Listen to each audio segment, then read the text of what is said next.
victory. We've believed for quite some time that this character is strong, but hasn't quite achieved the results that we've kind of set out her to be able to get. We'll see against the barrage of bullets coming from Sharkz. Yeah, Sharkz is going to be immediately setting out the long range, like setting up the arrows, setting up some butterflies on there, and as soon as Sovereign tries to get in there, getting hit with there out of the way and into the corner, got a nice hit with the 6XL out there, and we're going to continue, put a little bit of rain on that Thunder, throw out the butterfly to keep that plus and keep your turn afterwards. Just the Stagger Lights, able to get the jump install out of the corner here. Sovereign finds a way. Nice, Pogo, back to corner. Yeah, Rhapsody into the Pogo, going to get plenty of, I love that corner, like the distance in there, just make sure to get that last little hit for the combo limit extension, and there we go, we got the grab. BC away though. Stagger, nice low start here. Sovereign, unfortunately going to go down for that one with the quick Raging Chain confirmed. Yeah, had to use a little bit of the bravery points to get out of the way there, but Sharkz was mostly in control in there early on. Sovereign was getting getting a little bit of edge on there, but we're going in right back in, bringing the spear out of the air. All right, couple thrusts here for corner. Yep. Nice launcher here. Goes for ult, maximum damage route here. Comes from Sovereign. Good round start. Yeah, going for the safe jump option on there afterwards, forcing a brave counter to be used from Sharkz here, and actually catching, going on with the heavy arrows on there on the bottom just to get a little bit of a hit and try to get back into neutral. That was such a brave roll right there, coming from Sovereign. Could have been interrupted by Sharkz. Not quite ready after the butterfly send. Nice anti-air. Yeah, using the down back version of it, so you have that maximum vertical velocity on there. So we're sending it out, but here comes, we're throwing out the projectile on here, and we're going right back into the corner with Sovereign. Yeah, blessings be that beam, not getting that wall splat, not allowing for the thrust to extend after. So Sharkz has another lease on life here for a few more interactions. Oh, the call out on that, just found the right moment, right in front and center here. Trying to dodge away, trying to get the approach. Finds the mark, though. That could end the round with another touch. There it is. We're tied up on rounds. A very quick way to close it out here. The threat was certainly there. We had a couple of ults to get ever closer to that corner. And your back's against the wall as Metera with Blue Rune to escape. It can be a little nerve-wracking here. Oh, absolutely on that. We're already sitting down enough time for the butterflies. It explodes, going straight to Dollywood with those butterflies. Here we go once again. All right. Keep chipping away here with the butterfly explosions, the 5 Ls, keeping you honest, locked in for an unblockable scenario. Yeah, you gotta watch out for that. You're still in the air, and you still have the Skybound Art on top of that for just a little bit of extra damage.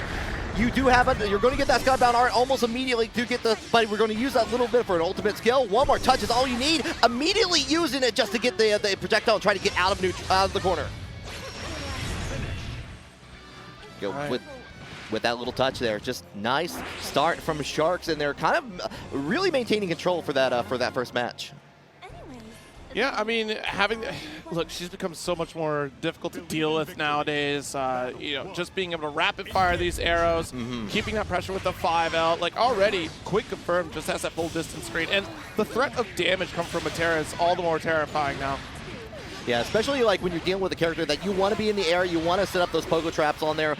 We saw that time and time again. You got caught on the air, you got the air unblockable, and there's that down back version of the anti-air coming into play from Sharkz, and they're going to have hit the combo limit, and there's the parry coming right back out from Sovereign to get out. All right, nice back throw. Oh, geez, that could have been a little rough there. Mistiming the meaty.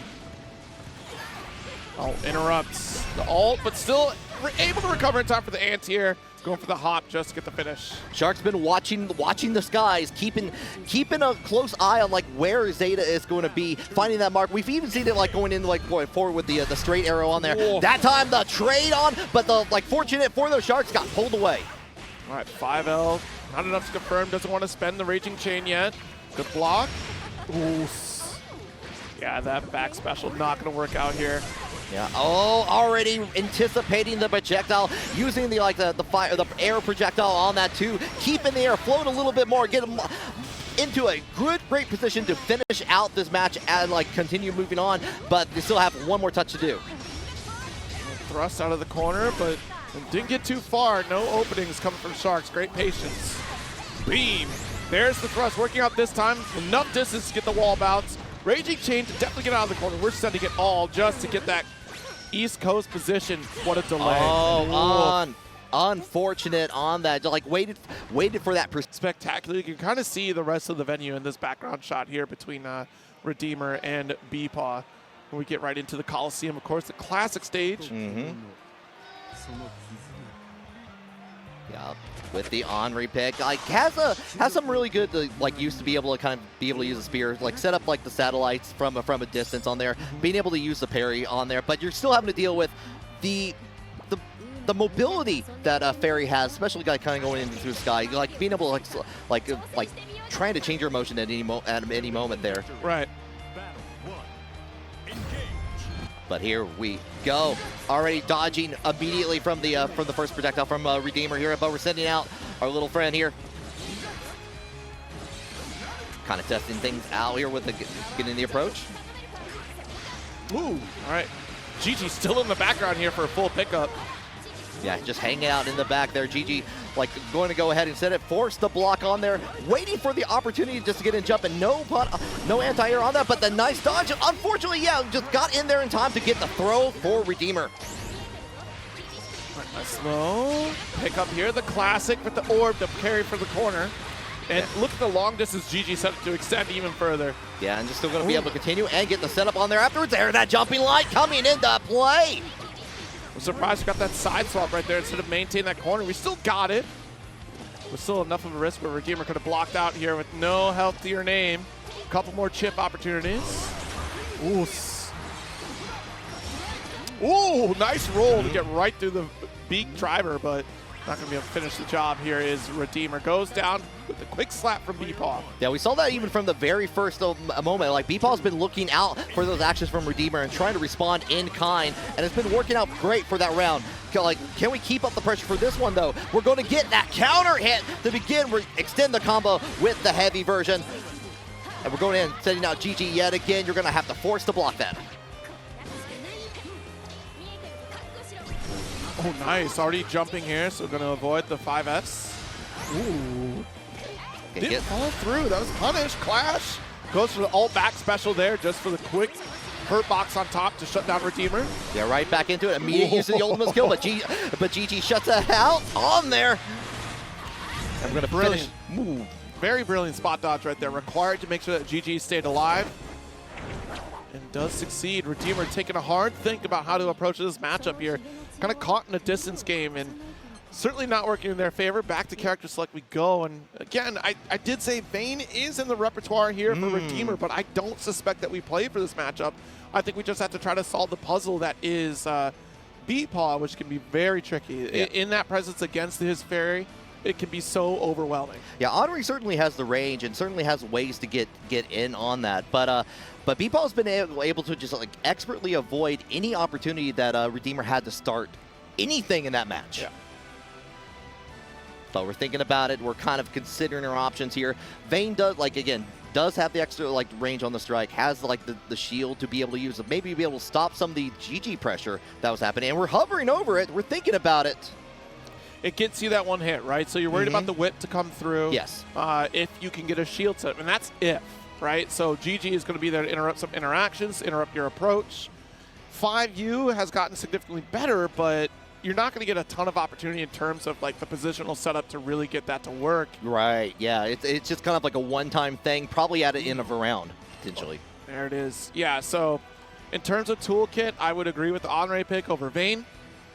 Again, Vayne certainly possible to take it over against Ferry, but you're going to find more consistency in Anre for this matchup, and I'm glad that Redeemer is not straying from this path here. I would love to see it. Granted, I'd love me some Vayne, but yeah.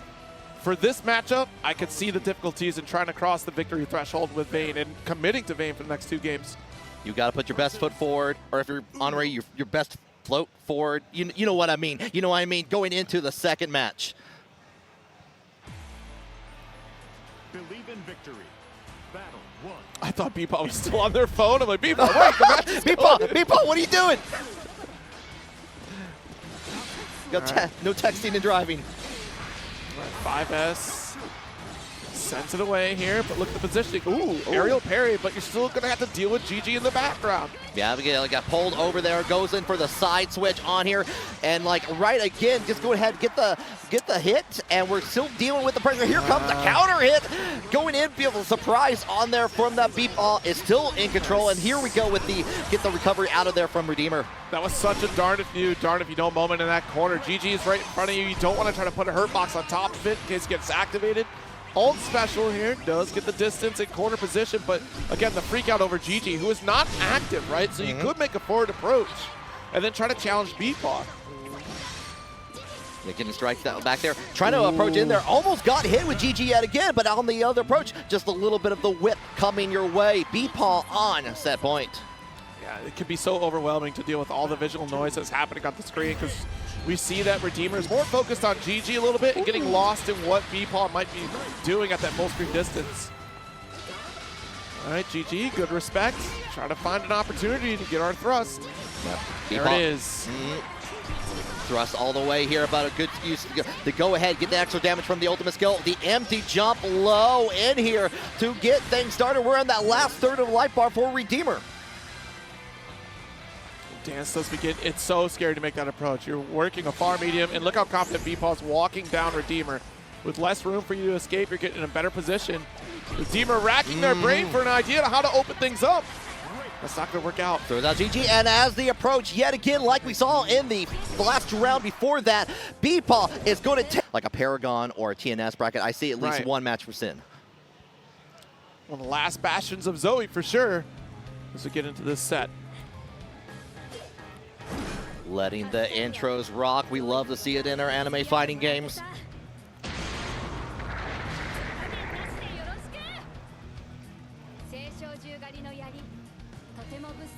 A spear to slay primals.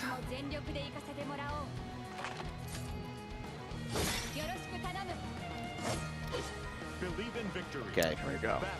Opening Gambit will be very interesting. I think an immediate challenge would be on both sides to be terrifying because that far medium is going to be so scary to deal with from Zooey. Yeah. You got your far medium and you got the 2M as well on top of that here. And you're like, here we are. We're using a lot of Dragon Meter early on just to keep Real Eye suppressed and crouching in the corner here. Rhapsody comes out, gets too far away for a punish, but we do get out of the corner with the heavy skill. And you see what I'm talking about there, that massive spend on Dragon Gauge. We have about one more Dragon Call here. Can't get a significant combo for it. Empty jump throw. Nice JU. Yep. Ooh.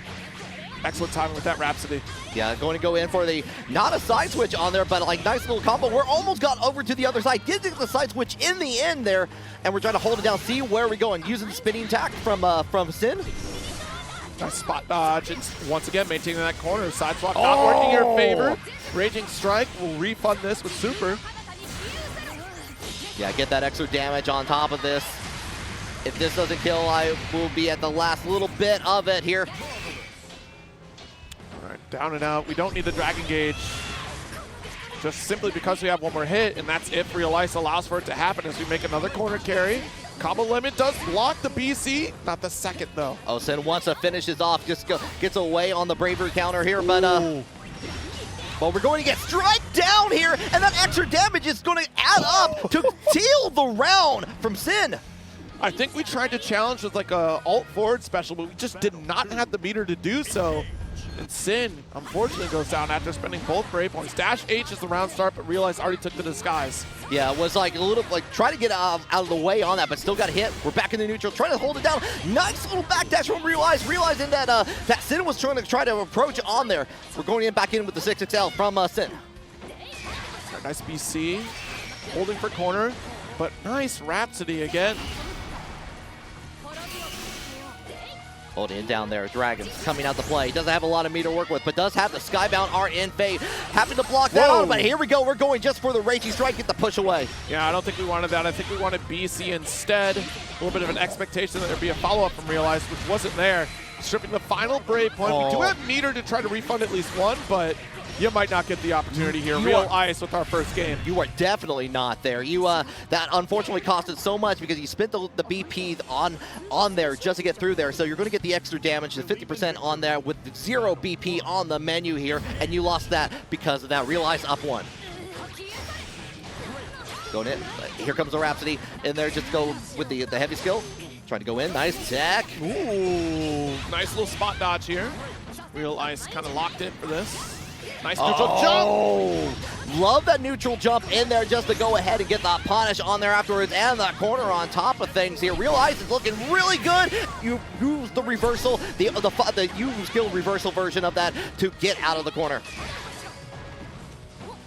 Stagger does get the throw. All right, a little bit of catching up to do, but just like the last round, pretty low on brave points. We're going to get the super just to build up one brave point here, not killing. Got that on the hit here, but still has to deal with a critical Super Skybound R here, and you might be detrimented for that here. We're going to go into the Raging Chain on there afterwards when he spin all of that just to try to spin it to play. We do. Unfortunate, just like that first round in game one, Real Ice closing it out. Battle 2. Almost in a similar fashion, they're finally getting that ult beam to connect. Dash H is the round start, same round 2 start. Hold on now. Use of the 2M just to get like Synn to put Real Ice in the corner. Similar situation that we were seeing before. Goes in for the grab here. Tries to set up, and the immediate use of the Rhapsody in there, but the call out from Synn on the follow-up jump on there afterwards. And we're getting that 6XL into the Raging Chain on there afterwards. Yep, good coast-to-coast carry. Beam for Splat. Nice JU. All these optimizations from Real Ice here. Try to get away from that Real Ice on the block here, but that's going to cost them a lot as Synn gets a round on the board. All right, better answer back here. Better to close it out, especially after spending all those brave points, unlike that round 2 in the previous game. Deep jump in and crossed up, though. That was huge because that was supposed to be the spinning. Yeah, got it in there with that. Just a little bit of touch. Finds the mark with the knee on there afterwards. Here, going to be at the last little critical moment for Synn here. If they have a chance on here afterwards, they're going to get one slot. See, empty into throw, and that will do a perfect round. Excellent games from Real Ice. Wow, 2-0 victory over. Sway's a lot of defending players to really spend early on brave points, but that's all the better for Incendiate. Yeah, we've seen people trying to respond to like being more proactive with the buttons, like trying to get the homies out of the air or the ground before they approach. We see that already with the jumping attack from CharCharRealSmooth to begin things off here. Already set a Luminera. Beautiful parry. Clash. Early spot dodge there to call out the DP attempt. Okay, yeah, Scarlet Oath in there, setting up, like just kind of keeping the distance in there with that 2U, but Incendiate finds their motion, but the nice anti-air, the heavy attack from CharCharRealSmooth, enough time to get the Vira.exe going. BC away, trying to get the body splash. Already had that neutral jump away. Oh. Love the use of that parry in there, and you do get that extra ground bounce with Lowain at this point here. Jump in, couple floats, we just hold on to the guard button. They're trying to get in there. Yeah, because you have access to the U skill follow-up in there, you get in the air. That does have the extra hit there. CharCharRealSmooth just ran up, found the mark in there, got the round. Nice dash L back to whip punish the dash L from CharChar. Sending out the Mecha Cat, helping out. Doesn't have just the homies, has the robots to help as well. And we're going to get from the Awesome Sauce into the corner. Sit up Mecha Cat yet again here, forcing on the block on the ground. But nice tech in there. The Scarlet Oath taking out both homies, but Incendiate still on the prowl.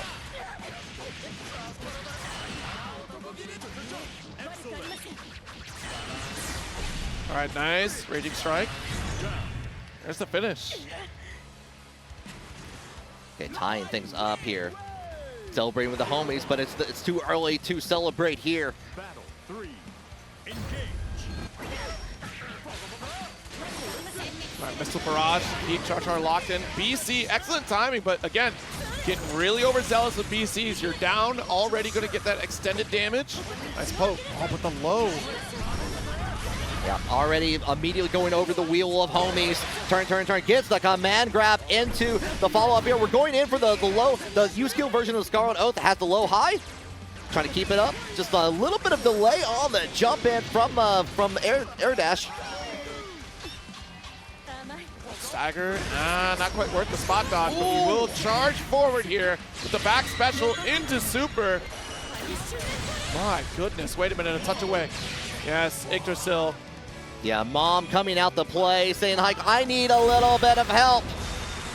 Now you got to play the Mario Party minigame, holding it down here, and CharChar's ready for this, following with the rhythm. Does get a little bit of hit from the earth on there afterwards, but just needs one more touch to finish things off. Tries to go for the Vira, the DP on there. Got punished on the first part of it from Incendiate. This is not a good spot to be. The mix potential here, and we go for Chip. The ult thrust.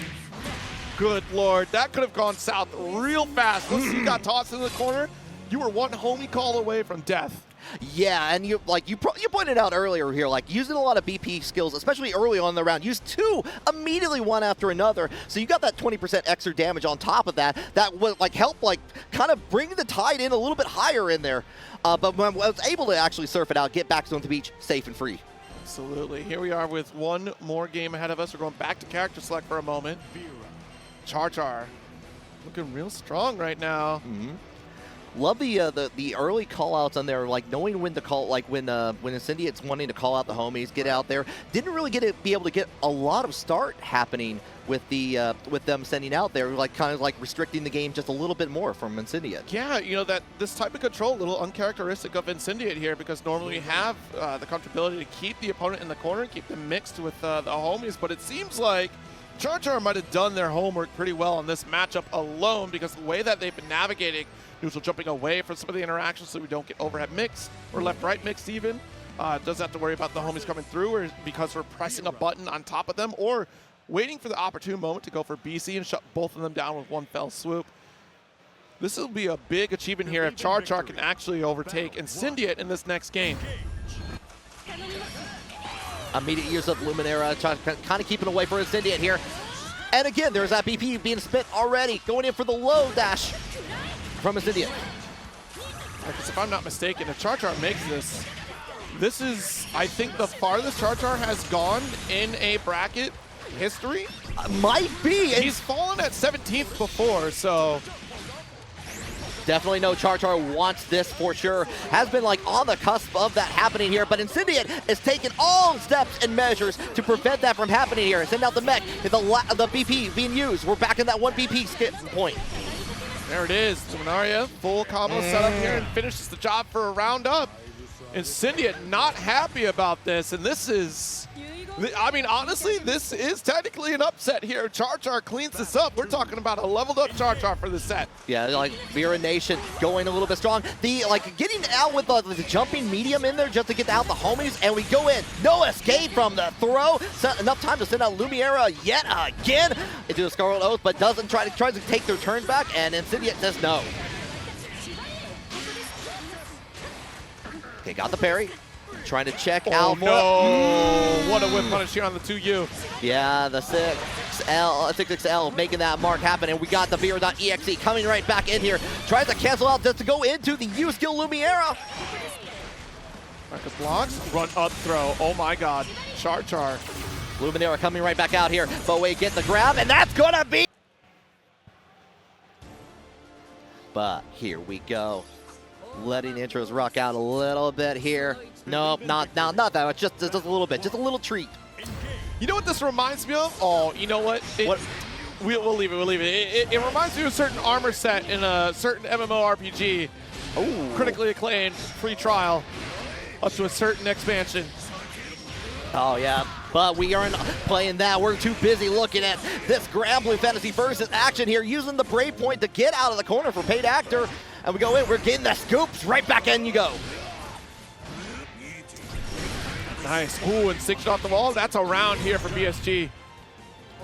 Yeah, looking very strong and controlling on that. Just like paid actor, try to get out, like using a little bit of tools in there, try to get the BP to get out of there, but we're right back into the game here. Again with the low into the Battalions of Fear just to approach. Ooh. Couple lights. There it is. That medium, are you kidding me? This medium is just insane now. It is so, it goes so far away there to like, oh, you know what? At first, if you don't succeed with the EX version of it, use the U skill version. You get that scoop on there. Already half the life bar gone in there. Oh, and got hit with after the charge in there. That is definitely a trap that you have to worry about with BlueSkyBSG. We're gonna finish that off with the Raging Chain in the end. Very nice start. gosh. That was, wow.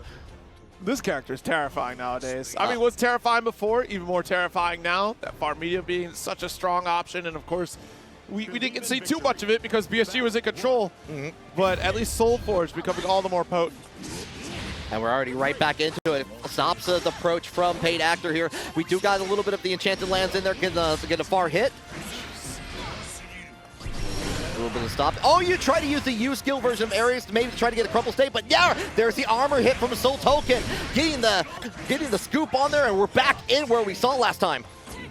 Let's see how much longer we got the Soulforge going out here. Nice. Be relentless with it. Don't let the opportunity build right back up. There's the low. Soulforged up. Savage Rampage doesn't try to go for throw here, just respects it.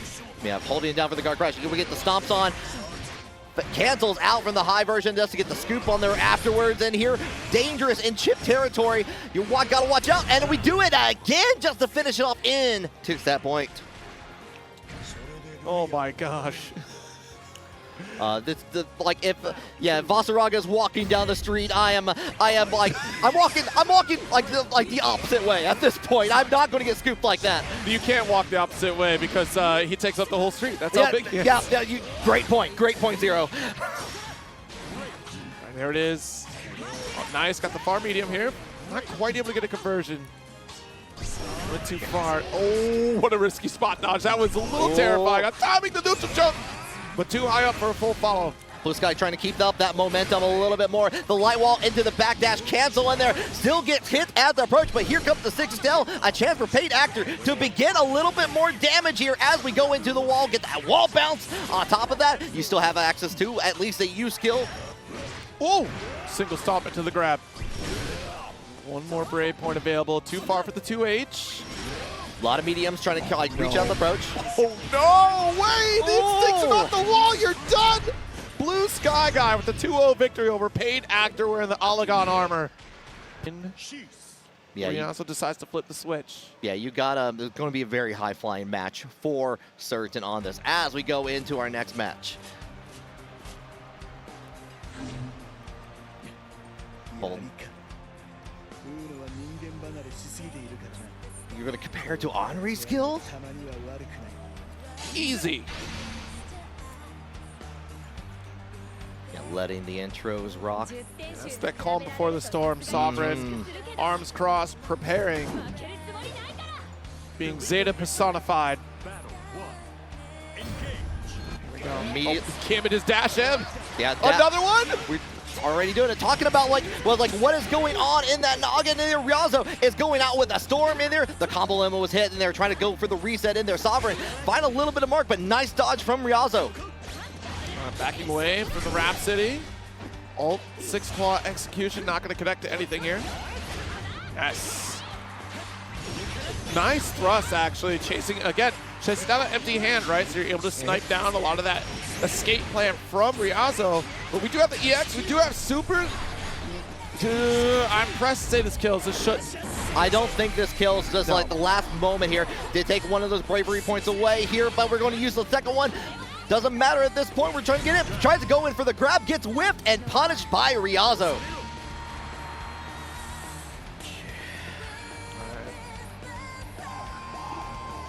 Still a lot of road ahead of us here and trying to make that. Wait, we're going to open with dash up again? I mean, it worked the first time, second verse, same as the first on that, but we're going to catch on the anti-air berserker barrage from Ryazo as we go in. Again, the combo limit hit, the parry coming out from Sovereign just to get out of the situation. Very familiar territory from that first round. If you would have caught with that alt 6 claw, that would have been insane. Trying to reach him 2M, not going to work, but the second one does connect at least for a block string on the side of Ryazo. Yeah, keeping a plus on there, but forcing to use the bravery point. Immediate use of the parry, and they're going to get a full little punish. Puts themselves in the corner, but quickly gets out of that situation. Very cheeky stuff here. The high risk, but high reward scenarios coming from Ryazo. Look at the wall carry. One more interaction for kill. Yeah, in the combo limit, hold it for the grab on there just to try to see if it could happen here. Approaching, just trying to stay back away. Again with the dash M, trying to get in, but nice hit from Sovereign. Claw. Oh my goodness. Literally, you just have chip, so it doesn't matter. No matter what we get, even if you block it, it's going to be a W here for Ryazo. It's the Gate of Demons. A little bit of safety. You don't have to worry about an approach. And we did see Sovereign try to make an interrupt. Maybe expecting a run up here, trying to be very preemptive with that spacing. Yeah, we definitely saw like early on, especially trying to play a little bit of the rushdown game, make sure that Zeta could not get anything started here, but we're gonna go right back into it here. Ryazo up 1, Sovereign trying to get out of this bracket. I believe this is a qualifying match.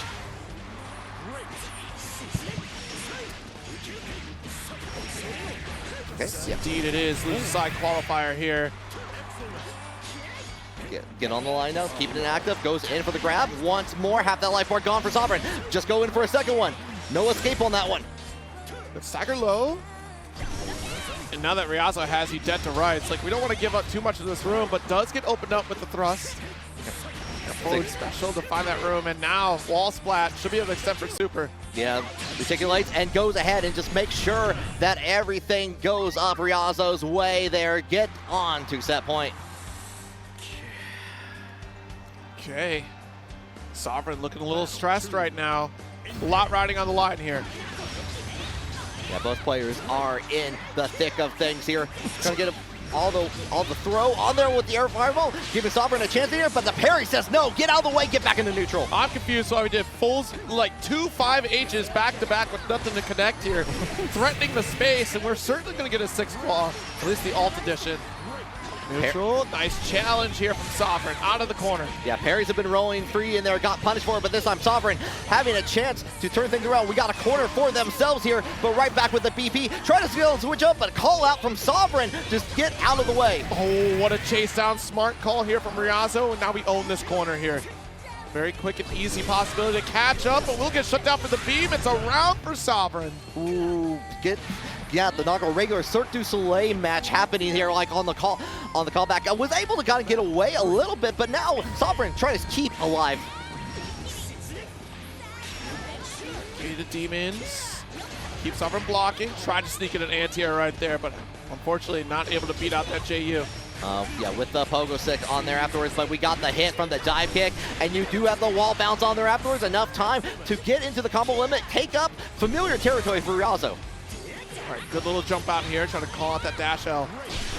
Harry, I'll wake up, even after the safe jab sequence. Yeah, teleporting out of the way, nice. But the call out on the gap between that, on the follow-up overhead on there, Sovereign trying to keep there. Just amid that snake strike.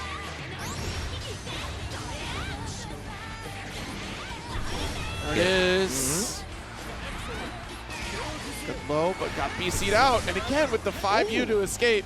Yeah, doesn't get anything for that, unfortunately. And you're going to get to the wall here. Ryazo has the meter to do a skybound R. I think that could be it. That should do here, and it will. 2 games up is Ryazo over Sovereign. Full force out here. Yeah, Punko been away for a little bit here, but in the meantime, we got ourselves Redeemer versus LabyrinthZ on the screen. The Metera coming out to play to start things off on the intro.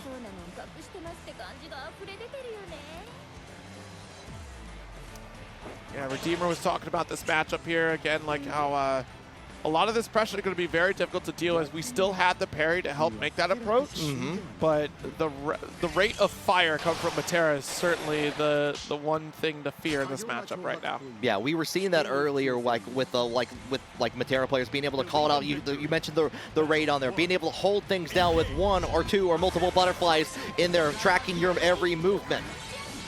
Full screen already established. And I love the fact that we were waiting for the opportune moment to get away from the butterfly, but that was all according to plan for LabyrinthZ here.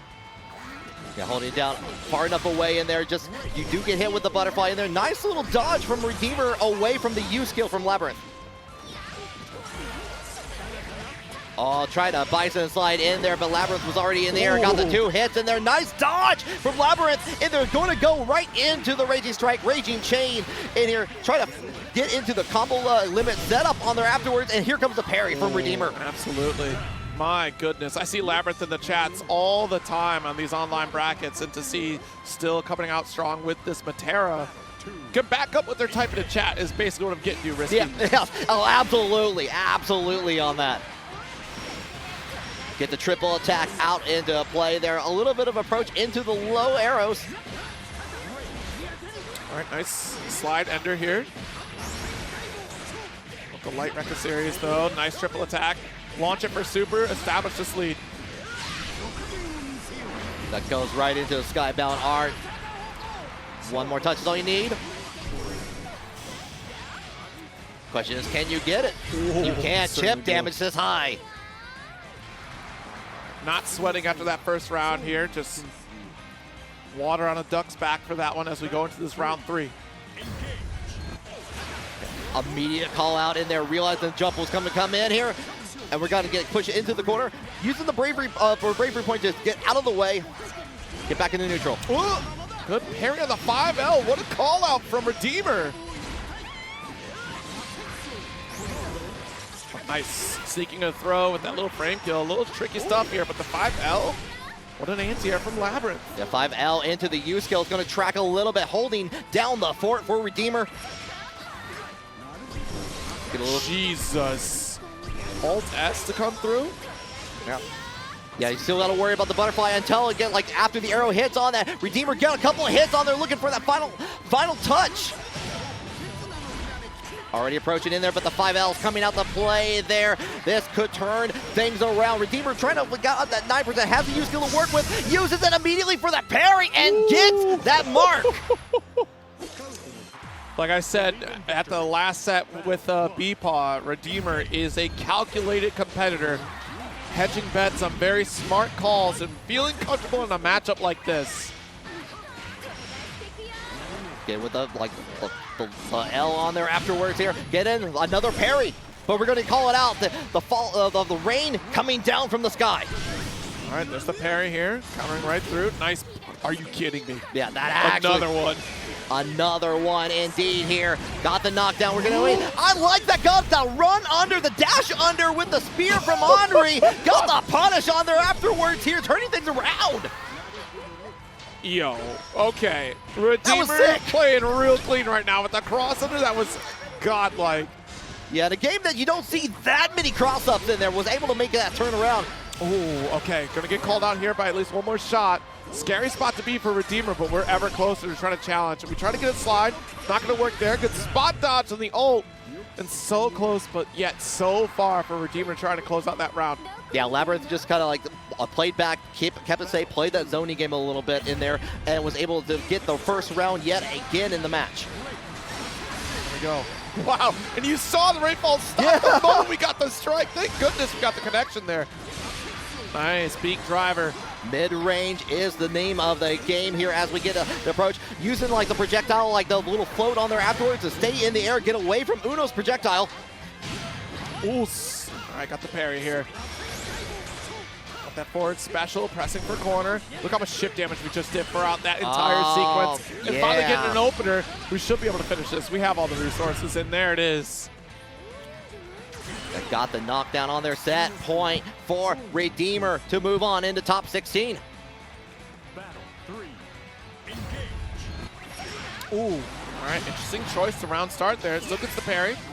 Yeah, using these counters a great advantage for Redeemer. Yeah, shot shuts down the 5S. It's a charge, threatening in front of that butterfly. Yeah, letting the first one pass just to like set another one afterwards on that. Redeemer got the parry, stopped anything that LabyrinthZ was trying to do in there, but the Brave counter says no. Parry, watch the throw. Oh my goodness. Ooh. Quite the raging strike with no brave points. LabyrinthZ's name. Yeah, significant damage coming in here. That's gonna be it. Redeemer with get the fist bump on there. Talking through it. Coming in here from Macintosh 2002 and Velocity Vector. All right, so Ryazo won't give us an Anila, but Macintosh will.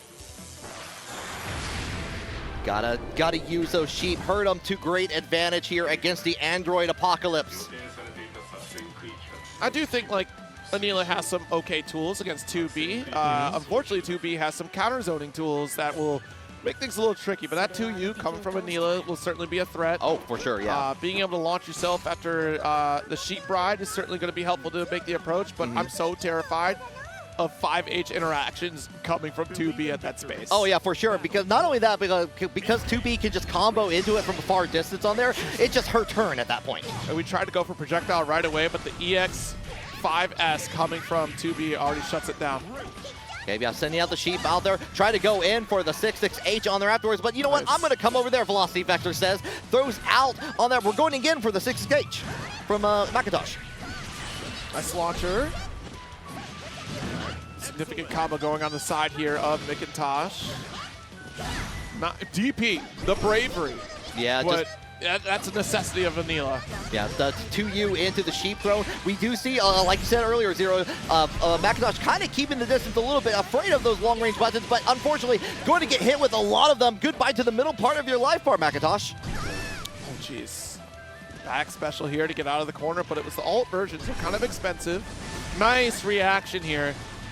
Yeah, like, unfortunately had to waste that U skill in there, got away from that, nothing for it. Tried to get the cross under, just get it a little bit of punish. Caught 2B in the mid-air with the sheep on there, and going to try to keep their turn with the plus, 6XL. Ooh! Something was coming out there. We used the skill inside of Velocity Vector, but we slowed it down with that startup with the alt. Back special here coming from Macintosh.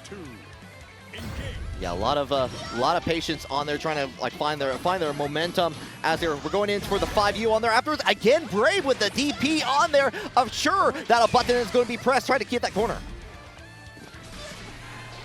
Okay, nice jump. 2H, that was clean. What? Hello? Oh, we're just going for it. Forces spin out. Velocity Vector has no BP on the menu here. This is going to be a tremendous amount of damage. The audacity. Oh my God! Yo, unchecked twice in one game. Oh, we are going for that big damage here. We're going to make sure you are aware of every button that I press. Chat, you can see Velocity Vector. Velocity is no unk, but clearly who does not have the reactions for these raging strikes. Macintosh was doing some really good use of the anti-air, calling out, especially like having the DP on try to take their turn back in there. But anytime the Velocity Vector was in the air, was like called out, got that big counter hit on there, and we're back in it. Nice air-to-air hit on there, no conversion though. Stagger pressure. Let's get the leap, good block. JL not gonna work out. 5U ends a little early. And there we go, right back at you though. I got invincible, but I have to use my U skill for it. We're getting the side switch out of here, throwing out the sheep on there, right, get back into like that little bit of a mid-range. I'm gonna swing my arms just like this. If you get hit, it's your fault. Yes, like you're coming to me. This time having to hold down the orbs from pod afterwards on here. But does get the air on block up all hit from the ground on there, a little bit of touch. Right, does throw, sets up the gravity bombs. 5H, nice reset, try to sneak up with the 2L. Haven't established the strike throw, but this will actually connect. Yeah, got the whiff on there after the tech throw, and then we go. We're gonna see a pile of sheep, a tornado of sheep, a sheep-nado.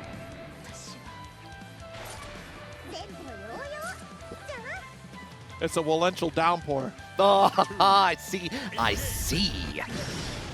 Immediate call out there. One of like pod to go help out over there. Does get the connection on there afterwards. The use of the parry on there afterwards just to get away. But the trade-off in there, the Velocity Vector is going to take the upper hand. I got that 2U to connect right after the medium sequence. Oh, bombs away, not going to work. Nice JL. Okay, in there trying to lock down Anila. Macintosh keeping away, but here comes the spinning sheep on there afterwards. I think you could have challenged a 5L right there, if I'm not mistaken. Either way, 2H anti-air coming from Velocity. Yep. Seeing a lot more use of the U skill in there just to keep Macintosh away. Bravery boy in there, going in that one range. Good respect on the sequence there. You're still safe after chain, the parry. No follow through. A couple 2Us do get whip punished. Come on now. Not again. Oh, this time blocks it out there, but unfortunately goes for the wrong punish on there afterwards. 2H did not connect, so this is going to give Macintosh a chance to keep alive here. Oh, no. Unbelievable, because we did not punish the super correct. Macintosh. We're just holding out. What are we doing here? We're hanging out. We're sending our sheep out to victory. Macintosh going away into top 16. Oh my goodness. If you don't have that knowledge of Soriz, they're going to abuse it greatly. I just think every Soriz plays that way. I really think they're just, you're afraid, which you darn well should be, because all the chip damage that Soriz is capable of, I don't blame you. All right, keeping it back, setting up a little bit of trap early on, but here we go, the Soriz train coming out to play. Oh my goodness. Armor up, but unfortunately gonna get side swapped here. Elsa, nice little conversion here. Yeah, got the side switch on top of things here, built up a little bit of the rock in there. Gonna put, get a little bit of push away. Dance dash L. Oh my goodness. EX special forward edition gets us out of the corner. Gotta watch out for the lows in there from Soriz in there. Already getting away. You know, at first you don't succeed. Go in for the U. The U skill version of that has my back. There we go. And this could be a little tricky here for Cagliostro because how quickly Soriz can close the gap and interrupt a lot of those hex setups, right? But 5H is always still going to be a strong button for her. Oh yeah, no, for sure. It's going to be a fire starter for certain on that. Get the knockdowns, get the side switch on there, but Micro does not block on there, just happy to hold it down here, waiting for the option. Nice dodge into the U skill from Micro, going to get the hits. On top of that, goodbye to the middle part of your life bar. Where's BC away? Oh no. That cost a lot for Micro to make sure that trap go away. Try to see if they're approaching there. Got hit on there afterwards and here, and now you're in the corner. Oh, jeez, with the 2H. Surprised that they get challenged by Lariat here. Hula hoop to go for the corner. Ooh. Oh, a little bit cheeky on there, like teleport into the low, but Micro is not having any of that. We got a match on the side, and this could be in line for a potential another upset. It's very true. But of course, Micropene has not been a slouch when it comes to Granblue, so I'd be hard-pressed to call it like a true upset because Micro has definitely been running the scene, at least on TNS's in the past. This would be a big splash here. Going back to Versusia from Elsa by the looks of things here, as she tries to rack her brain on what we can do to solve this puzzle. Yeah, like been able to really, like nothing was like getting fallen for at that point. Like trying to like set up the traps and their Micropene was just ready for that at any moment. Even like they're trying to go in like for just like quick teleport low and getting blocked out of there, getting the situation. So for Versusia, maybe like a change in style, trying to change away, maybe being a little bit more direct will help in this situation. Yeah, we'll see if we can keep Soriz at bay. I think there's a different challenge that presents itself when you go Versusia. At least you're seeing that down special here being very threatening, at least on the forward approach. It forces you to make a decision sooner rather than later on how to interact on a full screen. Yeah, immediate use of the Celestial Stock on top of things here. Building up a lot of meter very quick, and the jump scare in there from Versusia in there. You're going to get that round because you're going to spin that Skybound art afterwards, and here, and Elsa looking much more comfortable. Yeah, you can only armor up for so long, and that just gives opportunity for Elsa to constantly build up those resources, not only in SBA gauge, but then of course the Celestial Stock. And if you're at full screen, that's open season for a medium pillar to come through, so you can keep pressuring with those grenades. Yeah, like Soriz has to approach you. That's the name of the game here. And especially these longer range buttons that Elsa has with Versusia. Yeah, getting the hits on there afterwards. I'm telling you, like, I know she got nerfed a bit here in this patch, but she's still very strong. Like, her normals, that great reach on it, able to corner carry still, a ton of damage potential, too. Oh, yeah, for sure. Don't let the numbers deter you from playing this character, as you can see right now. Getting in touch with the two L's in there on top of things here. Throw it down, try to get in the combo limit, but does get the reversal from Micropene.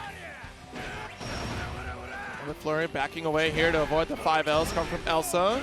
Oh, no. Look at this nice little delay to get that 2L. Oh, yeah, with the gets it at that last moment on there after bringing up the armor in there. Surprise, surprise. Micropene is now on set point. This is a pretty interesting bracket here for sure. If Micropene can close this out. Keeping it up, plus. Keep up that we're doing. We are playing a little bit of curling, pushing Versusia, Elsa into the corner here, keeping up with the lows. So chip it away. Nice lariat. BC out. The amount of chip damage that came in from the first third of Elsa's life is completely gone from that alone, nearly. Right, we didn't get opened up at all. That's all chip. Now we got opened up. Wait a minute. Nothing to follow through after. Good tech. Oh, nice reaction. Yeah, found like it was a little bit too far away, has that gap, and the reaction from that is going to try to get at least back into neutral, get a little bit of damage on there, and get that Celestial stock. All right, try to armor up, expecting another pillar, but that was the EX pillar, so you have time here, Micro. All right, respect the down special. Waiting for pillar. Here's your opportunity, but good lariat come from Elsa. She's on the precipice of victory right now, at least for around one game.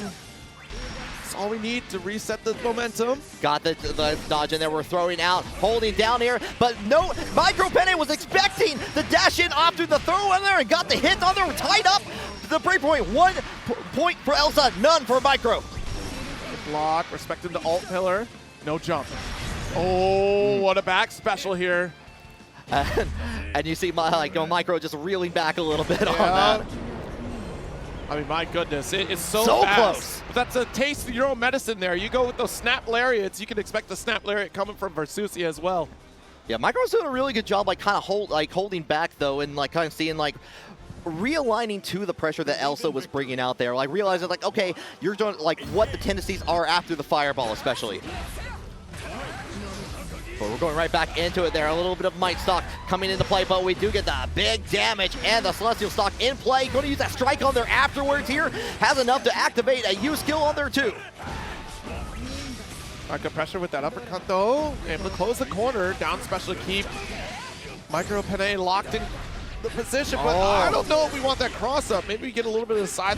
You know what? It's Versusia. We got coast to coast. Yeah, we're going to get nearly to that corner anyway here, but we're going to get the install here. Old man super about to begin, potentially. A big comeback factor is certainly an option, but we're still willing to chip away at this health for Micropene. Trying to go for the bait again, and this time Elsa not falling for it, just going in with the strike on their set point for Elsa.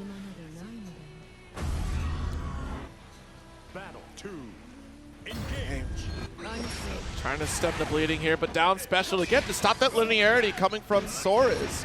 So Lariat will get stopped by that grenade. Ooh, rock smash. Yeah, bravery point spent on each side here, but we're going right in, using the U skill immediately, trying to get their turn back in the corner too.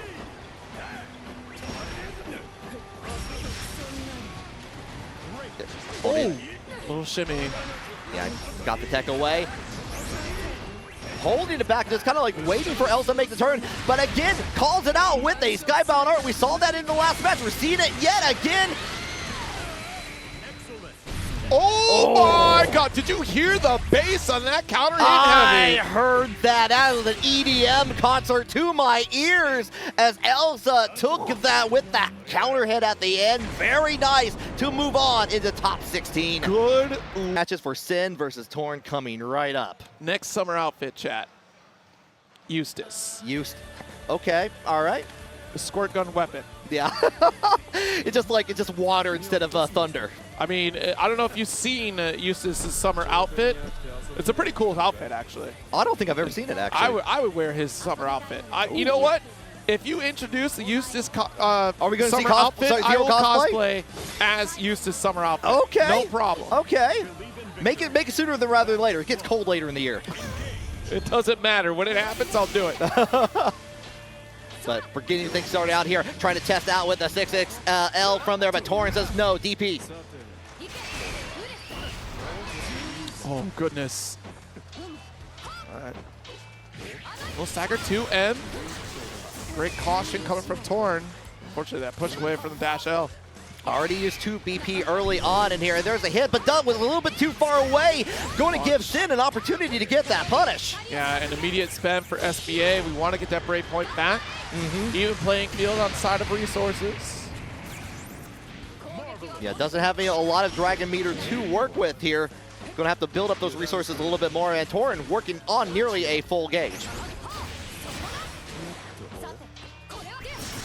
But there we go, BC away. Doesn't want to deal with the thunder pressure. Yeah. Some really good blocking from getting the just defense from Synn there, but dodge from Torn. Nice launch with the ult. no kill here, but we are already establishing a final touch scenario. Yeah. Synn doesn't has access to a U skill at a moment's notice here, but goes in, calls Thunder out, trying to keep the turn with the 6XL. Oh, jeez, nice dash L. Wanted the Dragon Meter on there afterwards on the damage. Yeah, not much we could do there. My goodness. I wonder. Oh, nope, never mind. I was gonna say we should have done a Raging Strike. I was. Oh wait. No yeah, brave no points. brave points. Whoop, whoop. Already going back, spinning a little bit, but we got caught with the tail end of the Goetia.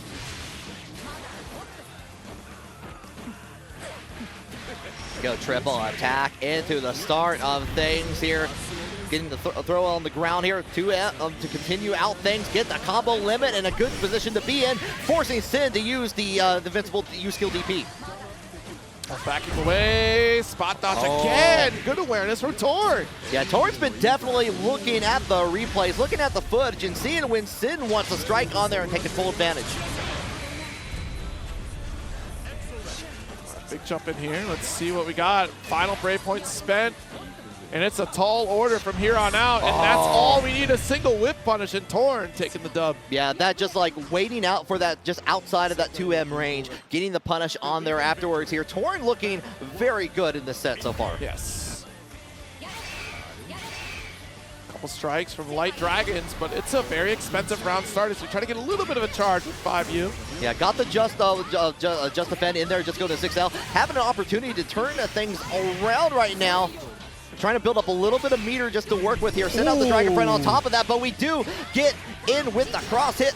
There, set up the Thunder. We're going to get that combo on there afterwards into the Dust Loop.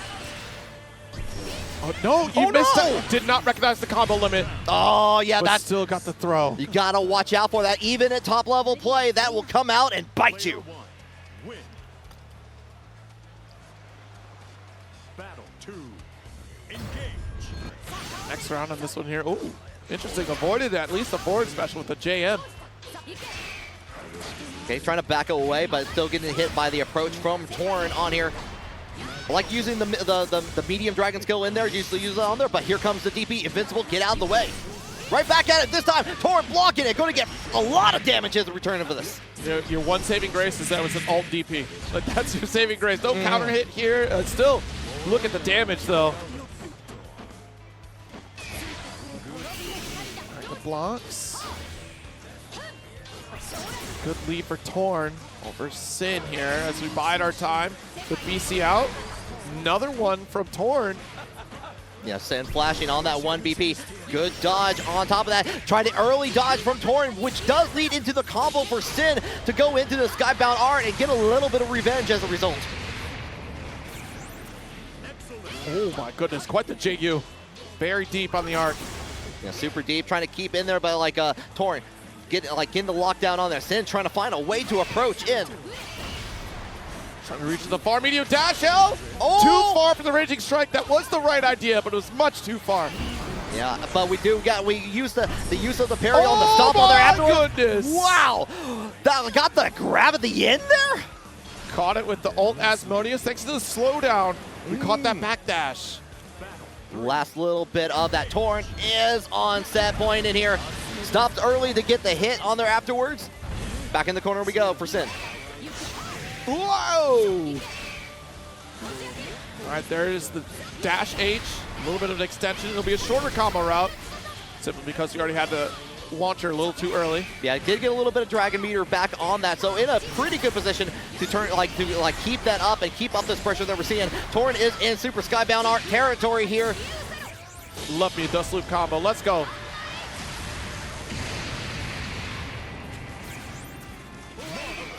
Send down the Dragon Friend. No. Oh, the medium, the Dragon Fire, which does launch on that hit there. Going to turn things around. Synn tying it up 1-1. Believe in victory. Battle 1. Engage. Dash H round start is a very brave one at that. Yeah. I mean, it does have that armor point on it. Yeah, you got to be very careful on that. Torn tried to punish that with 2M, but no dice. So stacking the 2M into, wow, opened up for a 5H. Some folks are real brave, opening up after they get hit. Yeah, and that's the price that you pay if the opponent just covers it with another button. Yeah, okay, yeah, blocked that on there. Yeah, because you blocked it, the full punish for Torn, like the immediate into the rematch here, not stopping things out here, looking for, like going into the Skybound art. Classic conversion here for Belial, corner combo. Throw range. Oh my goodness. Oh, yeah, strike throw threat on there. Match point again here for Torn.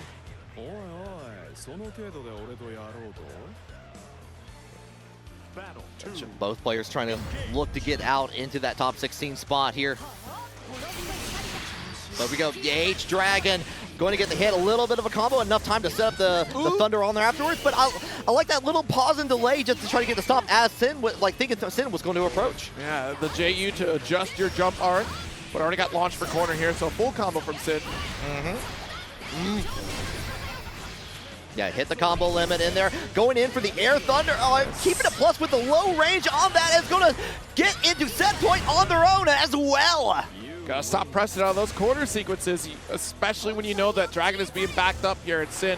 Making a full spend, recognizing that Torn is not respecting the pressure. It all comes down to this, though. Immediate use of the M-Dragon skill into the heavy one, though. I got the combo on that second hit there. Going to have the corner. Quick snipe with the Light Dragon. Jesus. Oh, little bit of a pause in the delay. Makes a counter hit. Not go away. You're going to get full damage on there. Torn, like, on that last little bit of health here. Trying to, like, look and stop. Waiting for an action from Synn. Let's backdash away, though. I mean, look, Synn willing to spend those dragon resources. Just got back a full dragon meter. Torn slowly making the way forward here to try to start something. And honestly, tall order and once again pressing through the dragon pressure. Just let me tell you, the pressure, the stagger pressure that you see from Don is really fascinating here. Really has a good sense of how the pace of the match is going, knowing when you're about to press, when you're trying to steal out a turn.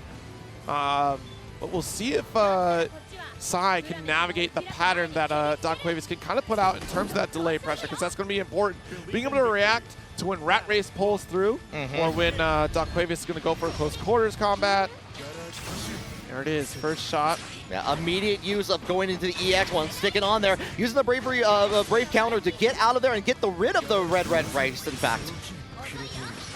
But we're back right in it. We already got it restored in here, but we do get the hit, clear it out of the way. Dash L too far for a far H. Wow. And again, that Rat Race blue. Nice 2L, not believing in the strike though. Yeah, I do love the call out though. On top of that, gets the back throw. We're going to go into it. We do get the hit with the blue Rat Race after that bounce on there. Going to get things started in the favor of Donquavious.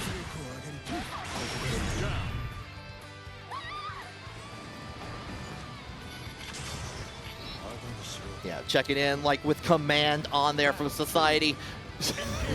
Beatrix Vaseraga, please come get the Zeta, lady. Yeah. We have one child still at daycare. Okay, Sai going in. Get the tech on there, like still in the corner. Does get the 5L in there to get things started. Back gets stuck on with the 3M, the 3M brand labeled Rat Race.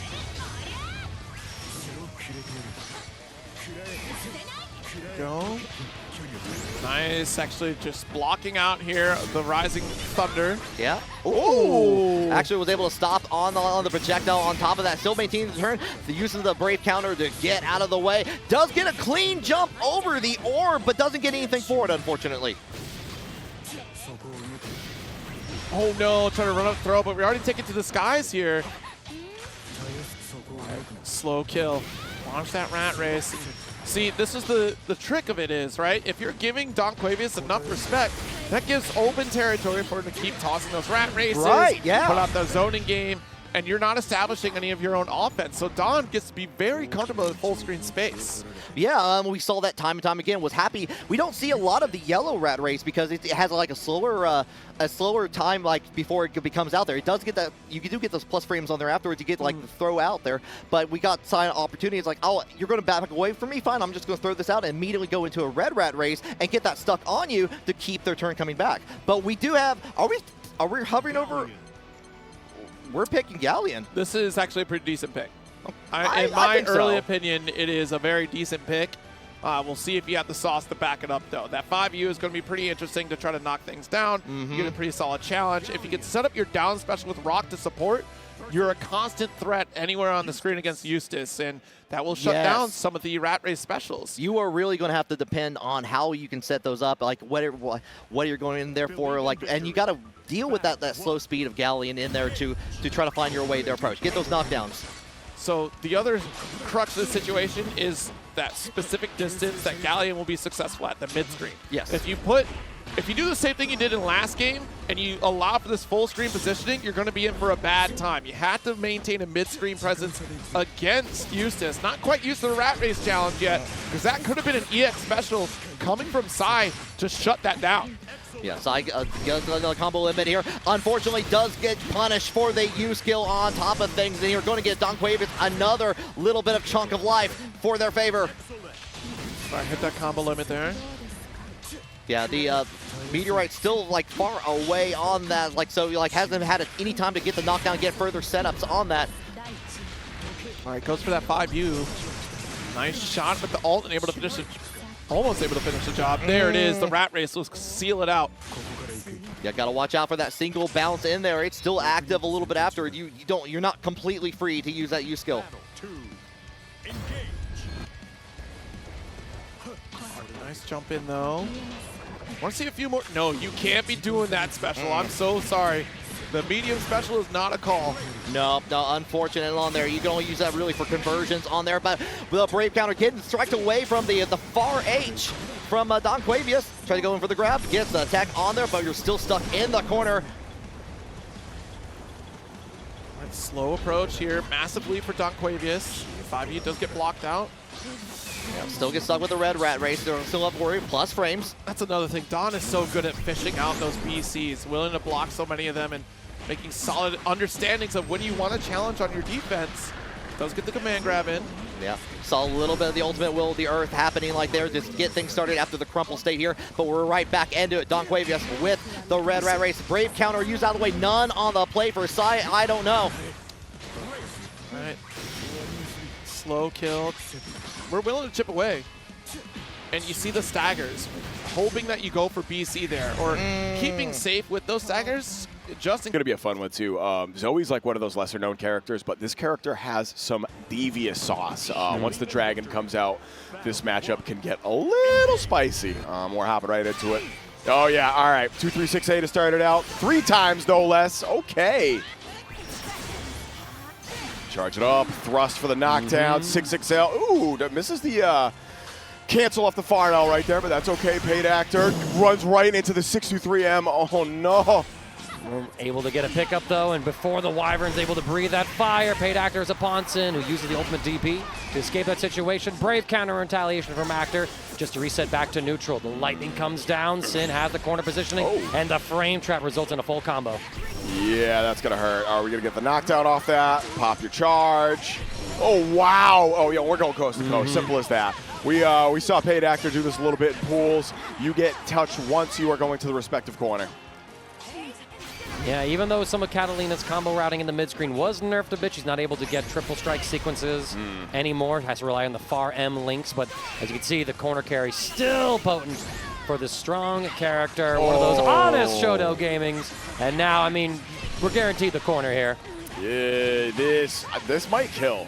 I'm going to be so real with you, dude. No, this doesn't kill, right? Right? No, right? Not. This doesn't kill, right? Nah, we invested the Skybound gauge in those ultimate fireballs to get that positioning here, but Synn dangerously close to a chip-out situation, Beautiful. but at the very end, it is the punish on that whiffed attack from Synn that gets Paid Actor. The first round of our loser side set. This isn't even to get in a top 8, right? Because from loser side, you got 2 games. You got 2 sets. This is for 13th place, y'all. Oh, no, and that is not a good way to start out round 2 right here. Synn should be able to get some of the set play going. Nope. Good call out. That is not a real setup from that range. Oh, all right. 2U link to get the combo extension right there. Just keeping the plus frames coming. Yep, finally spends the BP once they get close enough. Ooh. Shimming on back after that light wall, run up into a simple throw. Synn more than happy to take that hit after all. It's a combo like this that could result in your demise, but luckily for Synn, they fell out of the corner, so Paid Actor could not route into a more devastating combo that could have ended with a Skybound Art. Synn, one more opportunity to fight back here, as we're just sort of alternating between plus unblock options. Looking for that next opening, but it goes to Paid Actor! Katalina 2M just as potent as ever, and Paid Actor going to be taking that first game pretty convincingly, no less. Kiri's pace control is always very solid no matter what game they're playing. So we'll go ahead and take a look. We jump over that fireball, trying to get in with that close heavy, get the full launch. Paid Actor in this corner now. We're going to be applying a little bit of pressure, but again, finding that opportunity to match with that 2M. All right, big ups to Synn for correctly calling out the whiff throw right there. A lot of times you'll see just their opponent whiff throw right back, and instead we're going to see the SBA for the hard knockdown right here. Dump with a full meter. It's not enough to kill, but throw might even kill here, to be honest. Especially after that little bit of a chip sequence. And Paid Actor down to their final breakpoint, so an extra 20% damage with your name on it. If Synn can find that hit, we thought we had the whip punish there, but Synn just out of range. Here is that sequence that Paid Actor was trying to fish for previously. Synn could be put into his own corner. And it falls out the back dash. I think we tried to go for a shimmy, and Synn said, nah, listen, hold this. Yeah, Synn said, I know your 2M's dope, but mine is pretty hefty as well. I mean, look at that. Look at that big ass sword she's got, bro. It's a pretty design too, right? It's really cool. I'm a big fan of the Zooey weapons. And the shield, you know, kind of like matching the color scheme too. Yeah. That's actually hype. And that hits. Oh my goodness. All right, the Raging Strike, clearly a brave counter attempt, but the shimmy made it. So yeah, we are just gonna get a full confirm off that. Paid Actor gonna be very happy to take the damage there. Oh no! You might die for that, bro. First hit especially when the combo limit got applied there. Paid Actor tried to push it a little far, but just a very unusual pickup there. So not surprising that Paid Actor lost track of what the combo limit was actually going to be. It's hard when you start in the air like that too, off like a 5A or something. Yeah, 5A and a Raging Strike. Scales it a little awkwardly. Great counter, get off of me. Check the throw, but now look at this chip kill range for Synn. If they block any special move, it is all over for him. Can Paid Actor find that hit, though? Playing it patiently, too patiently, as Synn gets the run up. Extra 80%. You try to go for the super shimmy, and nah, Paid Actor just blocks. Says, listen, you may have paid me, but you did not pay me enough to take that. No, not enough, not enough. I'm almost wondering if that was a miss. Big brain or miss input. Either way, Paid Actor is now on set point. Oh, Synn's very much still alive on this, though. The B follow-up on the Dragon actually connecting. Pretty decent starter. Yeah, we're going to get the Dust Loop route. 6XL, nice. Recognizing the range and using that 2M to link off of that counter hit 6XL. Gonna get the full combo here as well. Regenerate that Wyvern Gauge, go for the throw. It's ultimate DP for Paid Actor. Trying to fight his way out of the corner. We tech the throw with the button mash. Do it again for the fans. There it is. All right. Good recognition. You get that late tech, you are significantly plus. So Paid Actors choose to keep it meaty right there, catching Synn. Oh, the follow-up, unsafe, but still works as a frame trap. Paid Actor on the last legs here. Gonna have to start worrying about chip. Yeah, that's the hard part. One of the things that Zooey's really good at is when you're able to call out your opponent's spot dodge timing on those ultimate skills, you do, like we saw right there, Ultimate Lightning, hits at a slightly different timing, so it blows up those spot dodge attempts. Right, that's one of the reasons why Zooey has such strong neutral once she gets that 50% gauge. Able to bait in your opponent's reactions by saying, I know you can react to the ultimate skill, but you're not looking at what ultimate I just threw out. Exactly. Sometimes those players see that blue flash and just mash that thing. Here we go. Synn has a pretty good chance to bring this back. Who's already tied up the set here. Has Paid Actor in the corner. Yep, spam it. All right. Dragon Gauge coming down. And of course, that is when Paid Actor is going to find the right spot to press. Once again, coast to coast. Fireball pressure. Maintaining this defense here, Synn punished for that greedy overhead attempt. There was no Wyvern to follow it up, just wanted to get some hit on the strong defensive Paid Actor, but look at this explosive opportunity here. We get pretty high damage. We're going to strip Synn down to the final breakpoint, extra 20% on this Super Skybound art, but I think we're living with just a sliver of health. Yeah, a hair left. Throw will kill here, but real talk, you got to be worried a little more about chip right now. Don't whiff either. Paid Actor is one of those cats who will punish the hell out of you for whiffing in front of them. keeping them jailed between the dragon, but we're out of the gauge now. We're resetting back to neutral, and Paid Actor tries to find the fireball. Synn gets the Super Skybound Art to punish it. No animation, though. Not going to be enough to kill. Instantly spending that BP, and of course, it is going to be the chip damage that puts Paid Actor on set point.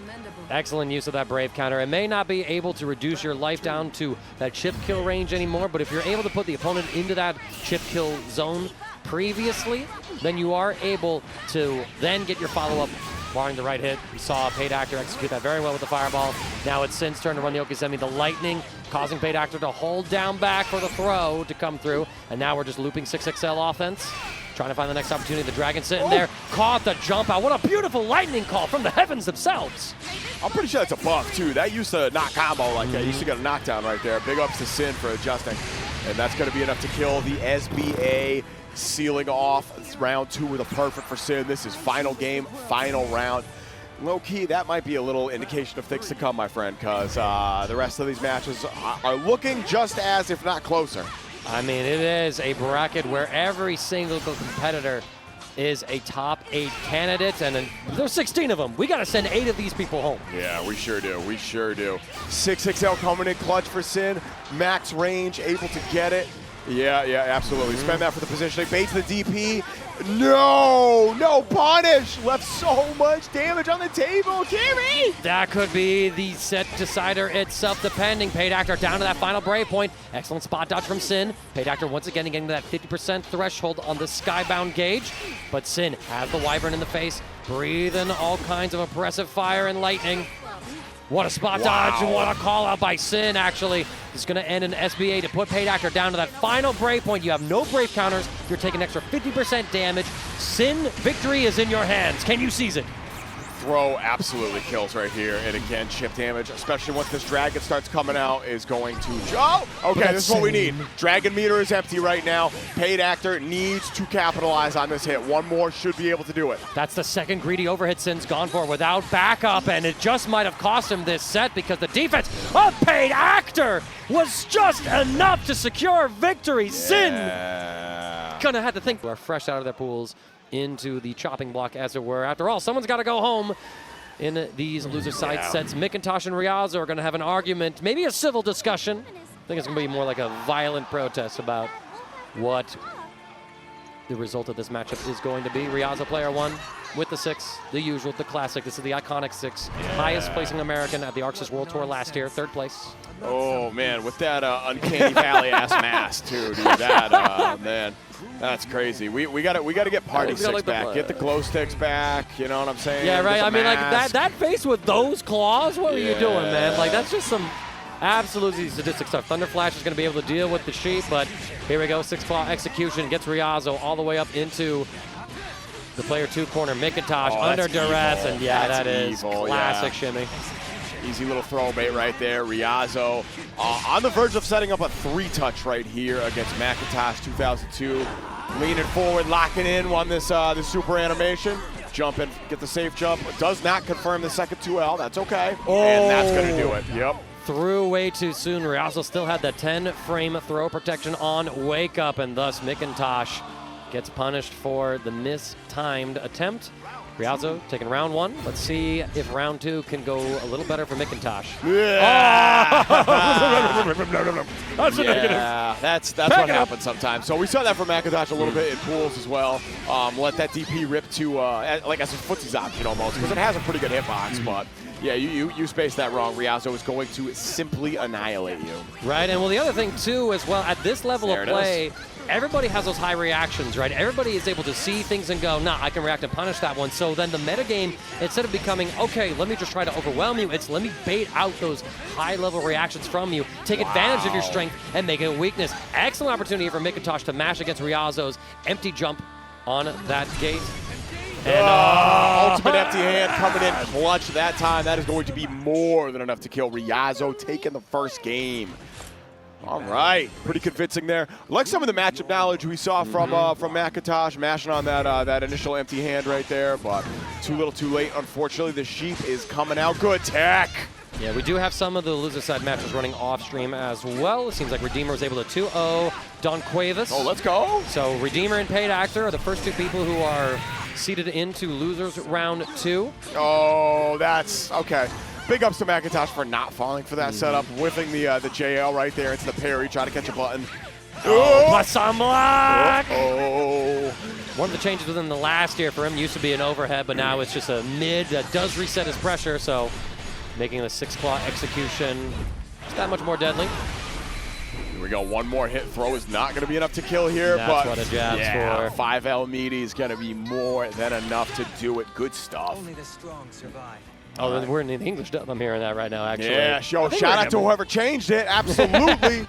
You Oh changed my it. God. I'm wearing the Gurren Lagann necklace, and you robbed me of Vira's voice actor? Yeah, I'm absolutely, upset. dude. I changed it at Combo Breaker when I was on stage, and Rowlett respect that. cucked me on stage, brought it back, dude. It was crazy. She switched on me.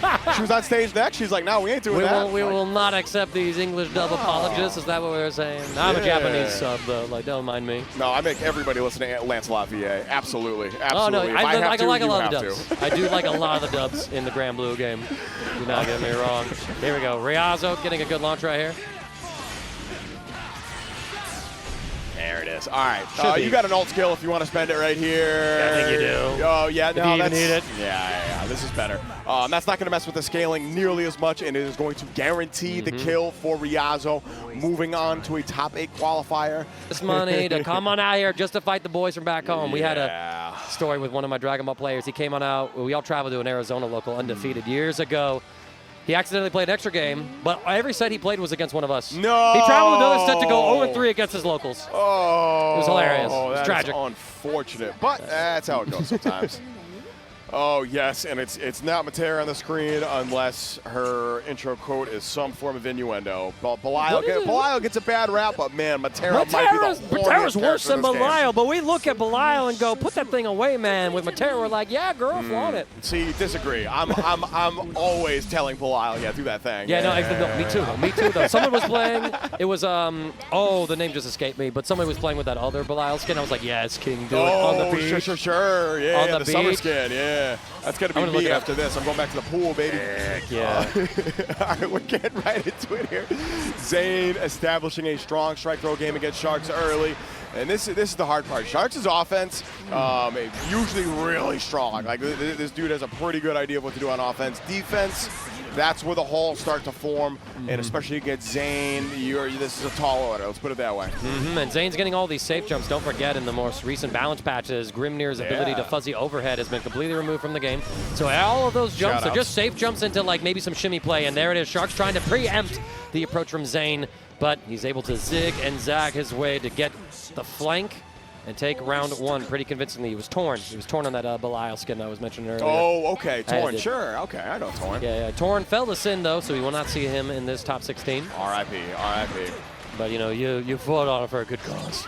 Oh, nice match. There it is, yeah. For as good of a control game as Metera is usually able to play, these seals give Grimnir so much utility in neutral. There's the knockdown, and there's the throw bait. Shark's going to be eating, I'm going to say, a clean 35-40%. No, a little shy, another throw bait. No, this man walked up, jumped, EX sealed to shimmy you. That's goated. Zane is trying to evolve and delve deeper into what Grimnir has to resort to in this patch. He's no longer that high-low fuzzy mix-up character unless he's able to set up in the corner with those combo routings to set up the invisible high-low. Instead, he's all about trying to bait out your throw attempt by using this special style of shimmy. It's kind of like Anre with the dive kick. Yeah, for sure. Ooh, Arrow Rain actually gets a little bit of a hit right there, allows Shark to get some breathing room in neutral. Oh, no anti-air attempt. Yeah, just the guard button to make sure we don't get mixed left-right. A little bit of a counter hit. No handshake. Zane going to be under a little bit of duress. We close the gap. Spot dodge. Questionable. Okay, Yeah, hard awesome. knockdown, absolutely. We're going to take that. EX Tornado. Sharkz finally spending the BP right here, trying to get some breathing room. There's the knockdown, the jump in, and no conversion. Oh, I don't know if you just missed the 2M link or what, but Shark's going to be thinking about that one later. And we're just moving in. We're flying across the screen. We're pressing the super dash button. And then the super is going to be more than enough to kill. Zane is on set point here against Sharkz. I mean, you say super dash, that arrow looked more like a key blast that got deflected over the way Zane navigated. Yeah, we managed to deflect that wake up, bro. All right. You know, I mean, super dash's property, right? He's able to go through those key blasts. And I mean, Zane, every time Sharkz thinks they have that little bit of leeway, they're just not, you know, respecting the fact that Zane controls the tempo once all those seals are in place. Ooh, all right. I want to see like almost more Starry Nights or Starry Skies to kind of control that aerial space and cover that upwards angle that Zane is continually trying to approach from when the seals are in play. We respect the ultimate tornado. There nice it whip. is. Beautiful call out with that too heavy. Sharkz getting a chance to swim. Zane has a momentum on his side. Still holding this pressure. What a 2U. He's able to escape. I thought we had the side top. I think he did too. All right, gonna get the 6L confirmed. Still pretty good disjointed button. We're gonna activate the butterfly. Get in. Here we go. Throw him. You haven't really. Oh, that's it, dude. That's gonna hurt. It is gonna hurt, but No animation though. no animation, and Sharkz keeps all of his brave points as well. You just see that holding the guard button, and Zane says, "Okay, keep blocking. You can't tech anymore when you're holding that." Yeah, good recognition from Zane right there. Moving right over the butterfly, not allowing Sharkz to set it up. And here's one of the best ult skills in the game. Gonna allow us to skip neutral, double spot dodge, and Sharkz actually gets the round. Here we go, holding on by a thread, trying to make it happen. All right, Sharkz leveling up just a little bit. Zane not really able to navigate that situation. He had a couple good spot dodges, but you know, in that situation, it's only a matter of time before Metera finds her opening. We're gonna be able to get the hit. Oh, beautiful. Oh my God. Beautiful anti-air coming out there from Sharkz. Leaving a little bit of damage on the table. Yeah, and y'all couldn't see it, but Sharkz had a little something to say about that clash right there. Rightly recognized. Oh, I messed up, bro. Right, and now we're going to try lock Zane down. The 2 heavy, or 1 heavy, I think, in that particular instance. Not able to catch Zane at that angle. Brave counter, get off of me. Trying to run a little bit of offense here. Ultimate. Oh, the arrows, the Starry Sky is actually able to work. That's the name of the arrows that she shoots horizontally. I believe it's the Great Fall are the arrows that she shoots high into the sky. Got you. I always get, well, I think Starry Sky, and it makes sense. Like, okay, the move that she shoots into the sky? Exactly. I was thinking it's the arrow rain, but here we go. That's why I make up my own names. Dog, you know, can't be wrong if I'm making them up on the spot. Am I right? Magenta Rain, you know, the sequel nobody asked for from Prince. Rest in peace, Prince. That's crazy. It's crazy, man. Been, what, 11 years? Oh, God. Could not tell you. Don't even know what you're talking about, to be perfectly honest. Sharkz able to tie up this set count here against Zane. That was not on my bingo card for tonight. But Big Dog is showing that they at least have an understanding of what to do against this Grimnir champion. Yeah, but just like that, as soon as Sharkz feels like he's able to push some of the offense, Zane had the seals in place and was able to zigzag around, punish that arrow. And look at that, Sharkz giving Zane a taste of his own medicine. Yo, you want to shimmy throws? I'll shimmy throws for you with my little float action. Oh, yeah. All right, we're going to DP out of that. Minus frames, I'm pressing DP. And to be fair, first time we've seen that. Another huge 1H coming out for Sharkz.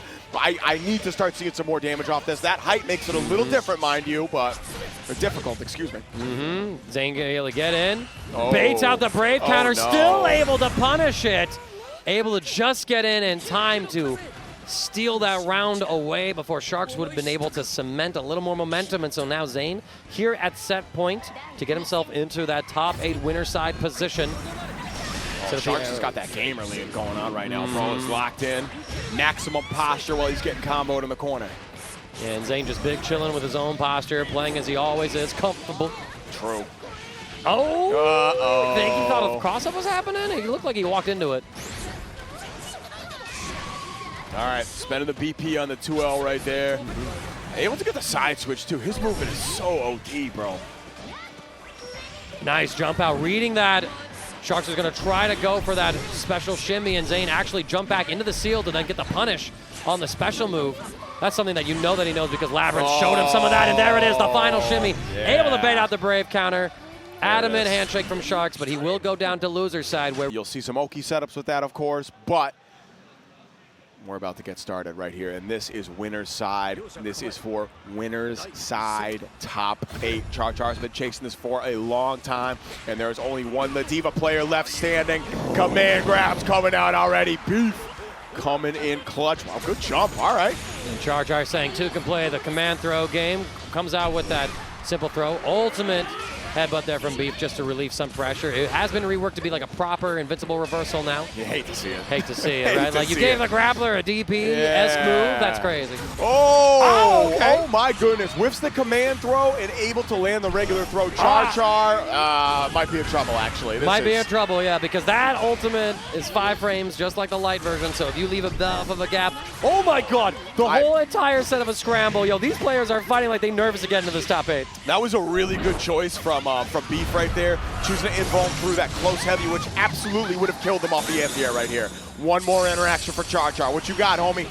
Yeah, that's fake. That's fake. You can't set that up there. Yeah, no. And Beef says, listen, I know my matchups right here, all right? You can't pull that stuff out on me. This ain't pools, Char. You can't do This that. is for top 8. No. What a press. Oh, good Lord, Beef. Checking out the medium Scarlet Oath right there. That is absolutely the right call. I believe that's technically reactable. Empty low. We're going for the same thing again, trying to catch Beef. Unawares, but oh my God, again. Wow. So consistent with these checks. Beef has really stepped up his game, I would say, through this weekend. He's getting a full launch right now as Char. Are you thinking about the set before, or are you thinking about how top 8 is just beyond the horizon? Oh, no. Awesome. It's going to be huge damage right here. Not if you drop it. Char, what you doing, homie? All right, yeah. I see he studied the ways of America and the resets. A dropportunity, if you will. Indeed. What a mash. Good fuzzy defense from Beef. We go for the same thing here. Brave counter, get off of me. Oh, scary whiff on the far M right there. No whiff punish from Blazing Char. Oh, nice. There it is. All right. I almost called it Blazing Char million. Again, dude, we just caught him that one, man. Oh, I mean, to be fair, I've been saying that for literal years at this point, so. Muscle memory, it's a hard thing to get over. Yeah, you can say that again. All right, final round here between these two. Char, we have yet to see the Vira install state, and Beef failing to check the Scarlet Oath this time around. There it is. Speaking of, it's like, yo, it's time to evolve even further beyond. There comes the throw shimmy, as well as Char has done his conditioning, misses the dash heavy. Doesn't matter. Okay. Beef caught on wake up. That is A-okay. Set it up again right here. This is where Vira gets extra scary. Actually, ran right into the armor, though. And just run up, grab him with the light throw so we get a little bit of Oki. Backdash the next one is Beef getting a little too handsy. Not enough to kill right there. Yeah, no meter. That is going to do it, though. CharCharRealSmooth ripping 2 ultimate skills to make it happen, taking that first game. Is Beef hypnotizing himself with a lollipop like, I am a winner? Sometimes you got it. Like, I get it. I've thought about it sometimes. Everyone's got a little bit of a ritual, and you know what? It fits with the propeller hat aesthetic. I absolutely adore the way Beef's dressed up. We're going to combo into the 5U, so we're starting off game 2 in our install state as round 1. Anre, massive pickup here for Char. Oh, wow. Actually gets like optimal out there, too. That's sick. Cash out into the SBA right here. Already in install.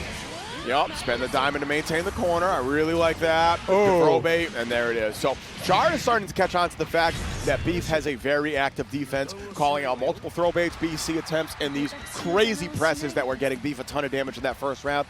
Char has keyed into all of that right now with his frame trap city up in here. Yep, and Beef, smacking their controller just a little bit, a little dismayed with some of the outcomes here. Like, damn it, this guy is in my head. But here we go, Beef. Trying to go for the throws. Char has one agenda, and it's not to be grabbed again. Yeah, 100%. He's had enough. That is the Ladiva agenda for sure. The full pickup right here. Beef going to get a lot of corner carry, coast to coast, just like Katalina. That's your grappler. Why did they give Ladiva corner carry, dog? This doesn't feel right. Functional grapplers, goodness. Right? Yeah. Okay. Bust out. You get a combo off that, too, in this version of the game. Thank you very much. Oh, yo, the movement from Char? You could say it was real smooth. Yes, absolutely. I would say that's very smooth. Oh, we tried. Beef had the right reaction. The spacing was just a little bit off, and that could be Char's ticket to an offline top 8. Pop and off, the man son. is happy. Pop off, King. Yeah. All right, hold on. I got to let him know.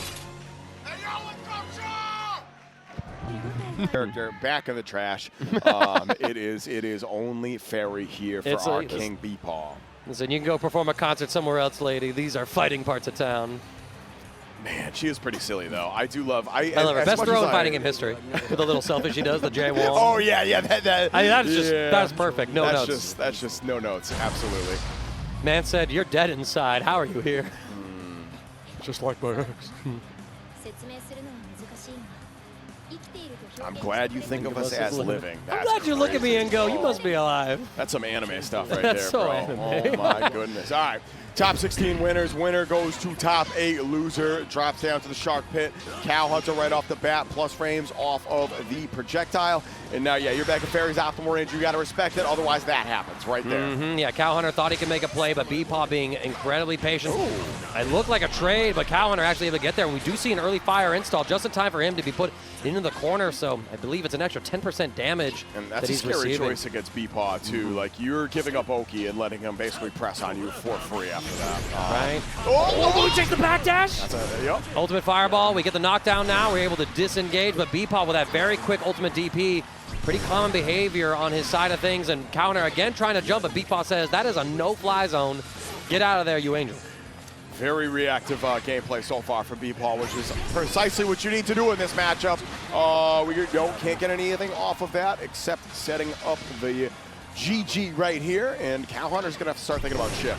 Nice. He's able to just wait out long enough for BEPaw to feel like he's in control, overcommits, and then we find the ultimate fireball to lead into this sequence here. Cowhunter gets the fire state installed, which is going to be great. He's going to have extra damage onto BEPaw. We bait out the Brave counter. The second one is spent, but here comes the SBA gauge. You're going to be holding up this ball, and you get caught trying to jump. Excellent decision-making from BEPaw to make sure Cowhunter had no means to escape. I really like that Brave counter there from BEPaw at the end. That was a buffed special, I believe, so that is plus as hell in the corner. You have to be very careful about that. Cowhunter now. Trying to get the approach here. BEPaw just fiending brawl out control. The rising overhead. Able to fully connect. Ferry does get to keep that. It's part of her kit. Very much intended with her design. It's not quite a fuzzy either. Yeah, technically it's not. It's just a mix-up at that point. Here we go. Big control game coming out. Yeah, Cowhunter's just getting caught with buttons at some of these awkward angles while he's looking at GG. Like, I get it. That's a big part of this this matchup for sure. Yeah, now you're in this zone where BEPaw can at any given moment press out on you. We're trying to close that gap. Brave counter, but we didn't get the counter hit. So we didn't get like the hard knockdown. What a shimmy though! Cowhunter has the super skybound arc and a massive starter here. Drops the combo, however, maybe it's an American reset. Catches the jump! Oh yeah, there it is. Have to spend the Brave point right there to stabilize. Close heavy is going to seal it out. Cowhunter taking around, tying this up one apiece. Here we go. All right. Final round of game one. Trying to move around. GG. Good 6L. Yeah, you needed to find a spot to press right there. Just looping 6XLs. BEPaw finds the perfect moment to cross over. Beautiful. Gets another rising overhead, opening up Cowhunter. We're going to go for the setup here. Big jump, but not really able to do anything about the normal BEPaw whiff. Brave counter is spent. Caught holding north. Maybe that BEPaw has done a little bit of conditioning. Going to the SBA here as well. Going to strip a point from Cowhunter, regenerate one of BEPaw's. And give you this Oki more importantly. Oh, able to bait out the Brave counter, but no punish. BEPaw just needs one more hit. Even throw will be enough. Oh my god, and we were able to actually wait out that Brave counter. There's the final one from BEPaw. 50% extra damage on the table. If Cowhunter gets the right hit, he could end it, but it is BEPaw who lashes out first and secures game one. But this is a hell of a set already. Yeah, we got some good back and forth going. I want to see a little more stability mid-screen from Cowhunter right here. Is still just running into BEPaw's big buttons and jumping in at some of these angles that makes it very easy for him to anti-air DP.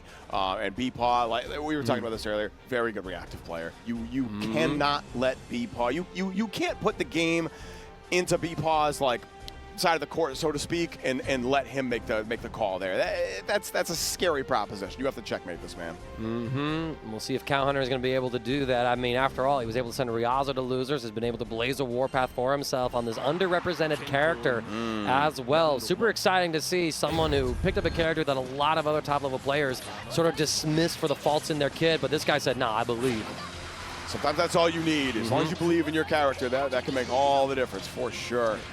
That being said, oh no, all right, gonna get the knockdown. GG, good spot dodge to the projectile. Just taking this space and again, jumping in at that angle that BEPaw is very happy to DP you at. I love how BEPaw just represents all of this ground control in these situations, and then the moment that Cowhunter thinks, okay, you've been controlling with all these far M's and 2 M's and 2 U's, I gotta be able to jump on you now, and BEPaw says, no, that's when I stop.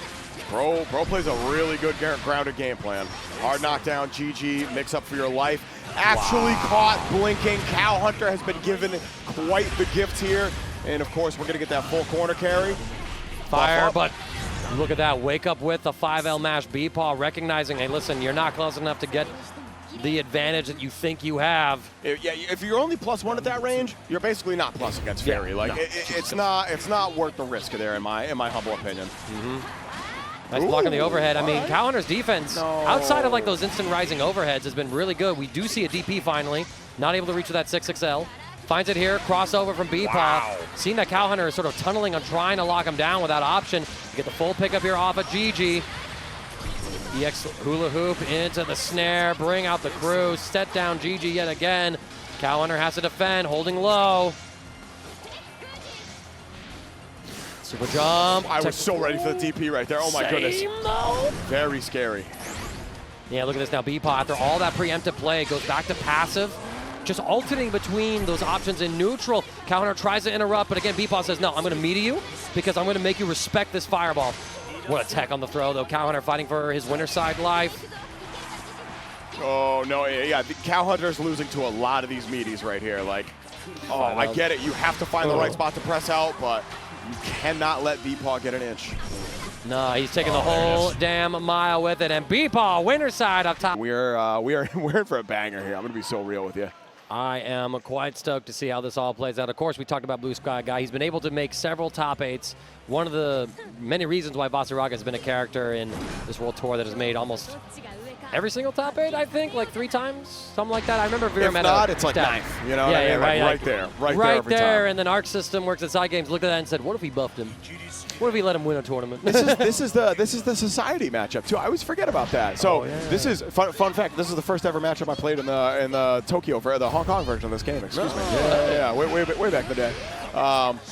Yeah, the light versus the dark here too with the color schemes. I love it. I know, pretty good. I mean, that's such a sick battle pass skin for Vaseraga as right? well. I mean, I'm a Side fan of Games this wanted to one sell too. this character to you. I mean, he's already in the game. Like, what money do you get? Yeah, he's in the base game, bro. This isn't even DLC. I know, right? The costume's extra, though. Here we go. Real Ice, though, getting started off strong. You're going to notice that the Soul Forge that Vaseraga has is no longer a single icon, but rather it is a bar. So once you get it activated, using an armored option, you get about maybe 2 or 3 uses of it on different moves. So you see it ticking down right here. So BlueSkyGuy has armor still active until he regenerates it. The spot dodge a little preemptive as Real Ice opts for the slower laser.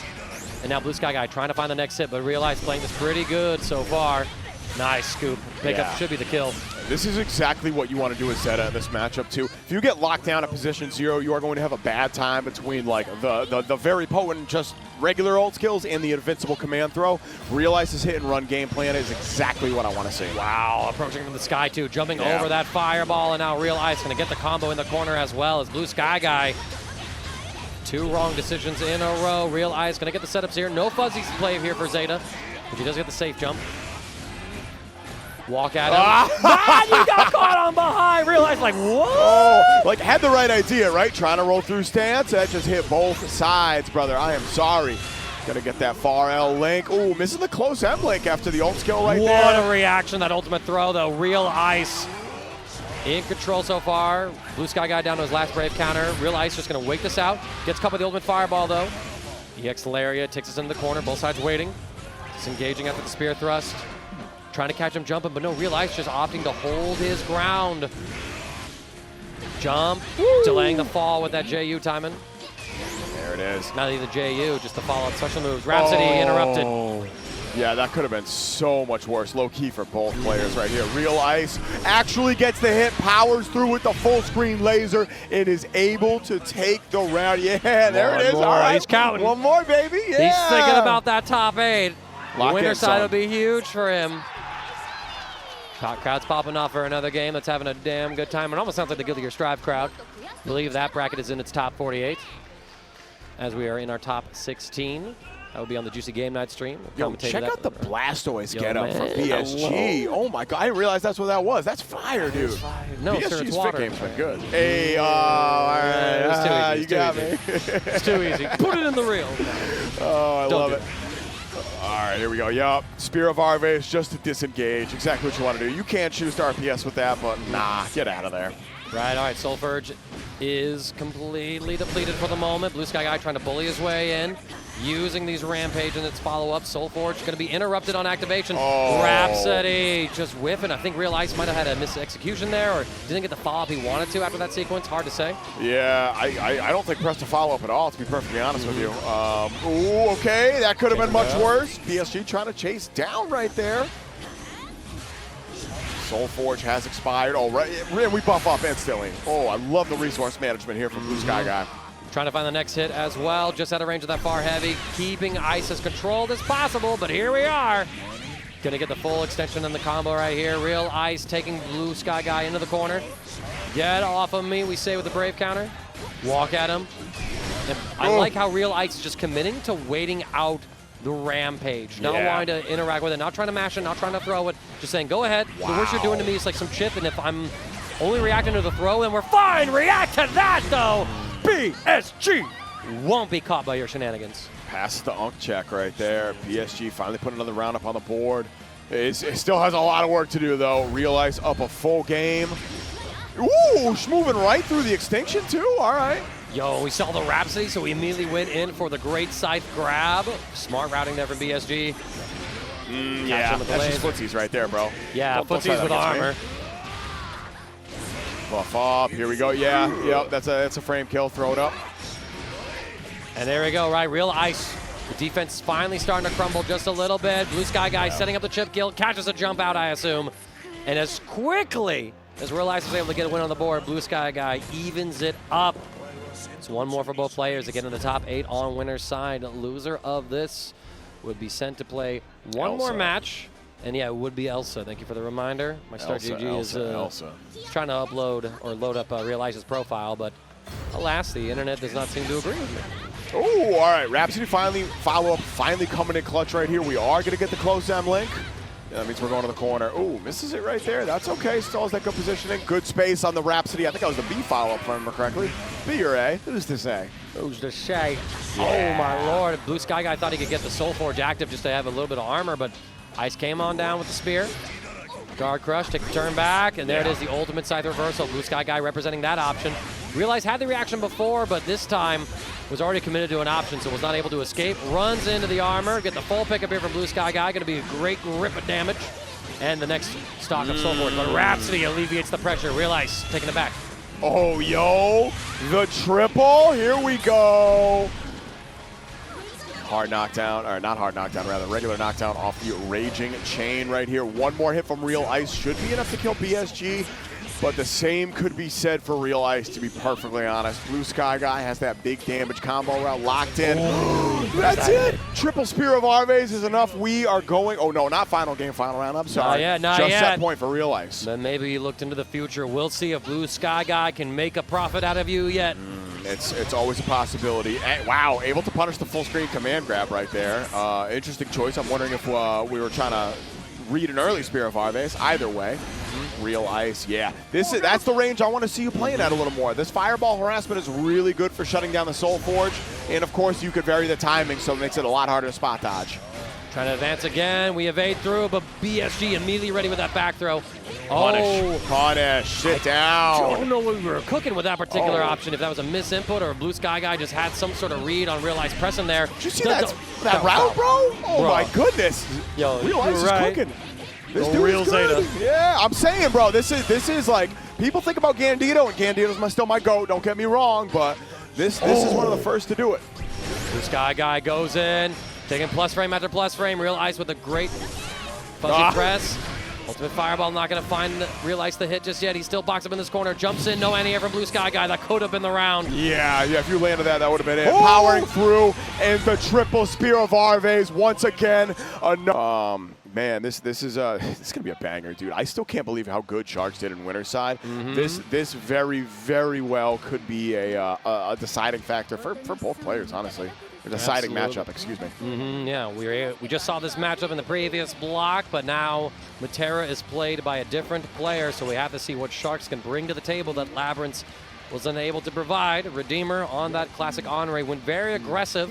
We'll have to see if Sharkz is ready for that level of RPS, right? Like, this man may be negative, but he's got counters. Like, and Redeemer ain't no coward. I feel like he's going to be throwing those Hail Marys. Let's see if Sharkz can call it out and how well you know the matchup. Believe in victory. Battle 1, Hajime. Playing it relatively safe to start it out. Yeah, you got to respect at least part of the zoning right here. All right. Oh, and there's that counter you were talking about. Using that to skip neutral a little bit. Gets punished for it that time. Sharkz. Oh, I thought it was going to land that link, but nope. It's okay. Yeah, early shimmy attempt. Sharkz opting just for some pretty safe defense. Redeemer looking for an anti-air with the 2H, 1H. He messed up the Tiger Knee input. That's what he wanted to do, to bait out that throw. And if he had the input correct, it would have been a really good result for him. Oh, nice layers, though. Sharkz using the normals and then following up with the Starry Skies. Ultimate Arrow is going to be able to check Anre there. Tries to shimmy himself just outside of throw range. Redeemer now has the opportunity to take a turn. Playing a little passively, but Sharkz has the lockdown. Throw tech there. Anti-air. Going to be counter there as Redeemer using that JU to great effect. He's going to get the Super Skybound art online, but next hit is where we're going to go for it. But the arrows win out in that close range skirmish. Redeemer is doing a really good job of guessing what Sharkz want to press so far. Like that anti-air attempt, Sharkz did not bite on the last jump in that Redeemer did. So the fact that he actually let that counter rip right there was very impressive. All right, stay plus, yes. Always stay plus, my friends. Sharkz playing his defense so incredibly well. Waits out the parry. Redeemer walking back and gets caught trying to wake up with the mash. Yeah, there it is again. We spot dodge. You can actually see that Sharkz trying to make the adjustment right to recover from the 2 heavy recovery frames after that counter. We set up the ultimate spears. We're going to get some plus frames now almost on all of our normals. We go for a parry, looking for that mash. Sharkz just absolutely an unbreakable wall of defense. All right, we got Banana Super on deck for Redeemer right here. Whoa, that was foul. That was a little foul, my goodness. Baits out the BC, spends it again. Oh, that's just no punish. So close to being able to punish that. Just shy, does not bait on the but we didn't get the full pickup there from Redeemer as well, so opportunity lost, and Shark's going to be able to start running away with this. Chip damage starting to be a factor. We parry through, we get close enough, we try to counter, but we just waited all out as Redeemer doubling down on the aggressive choices. Sharkz is ready for it. Redeemer a little flustered and frustrated. Yeah, he's going back to care to select. That's what I want to see. Take a deep breath here. Like you're playing a little. You got that high tempo going on. You need to find a way to shut this pace down. If you could slow down how Sharkz wants to run their offense, and honestly, especially neutral, you got a good shot at this. But you can't afford to make mistakes right now. That's the hard part. That is the hard part, right? Because Sharkz has been showing that, he can punish any of the mistakes that Redeemer is going to make. And the thing that struck me the most, too, is how solid Shark's defense was. None of the shimmies that Redeemer was going for, barring the one that he failed to do because of the misexecution, haven't been able to work. Like, nothing Redeemer has really done has been successful on opening Sharkz up, who seems very much ready for this matchup. Redeemer has been in this position before where top 8 is just outside of reach. Is he going to fall short yet again? Or can he make this comeback? That's true for both these players, right? Both these players have come very close to top 8s in the past. Sharkz getting 9th at CEO 2022. Already off to a pretty good start right here. Yep, okay. Honestly, for that counter, not the end of the world for Sharkz. Like, Redeemer's not really able to get a whole ton of offense going. Oh, there it is again. Okay. Lands the parry, but no punish. Yeah, the spacing kind of just not working out for him. He does get a whiff punish right here, and this is a massive opportunity for Redeemer to put Sharkz into the blender. Some plus frames there. The throw comes through as Redeemer says, okay, if my shimmies aren't working, I need to throw against you a little more. Tries to bait out a Brave counter. Has the coverage. Mistimed the throw. I think Sharkz still had some throw invincibility frames. Redeemer trying to wake up, but the arrows are there to meet. He gets the counter. He's spaced out. Plus on all these options because of the install. Counter yet again, spaced out, catches the jump, gets the full pickup as well. A massive round for Redeemer as he's able to steal the momentum back for himself. Can he carry it through?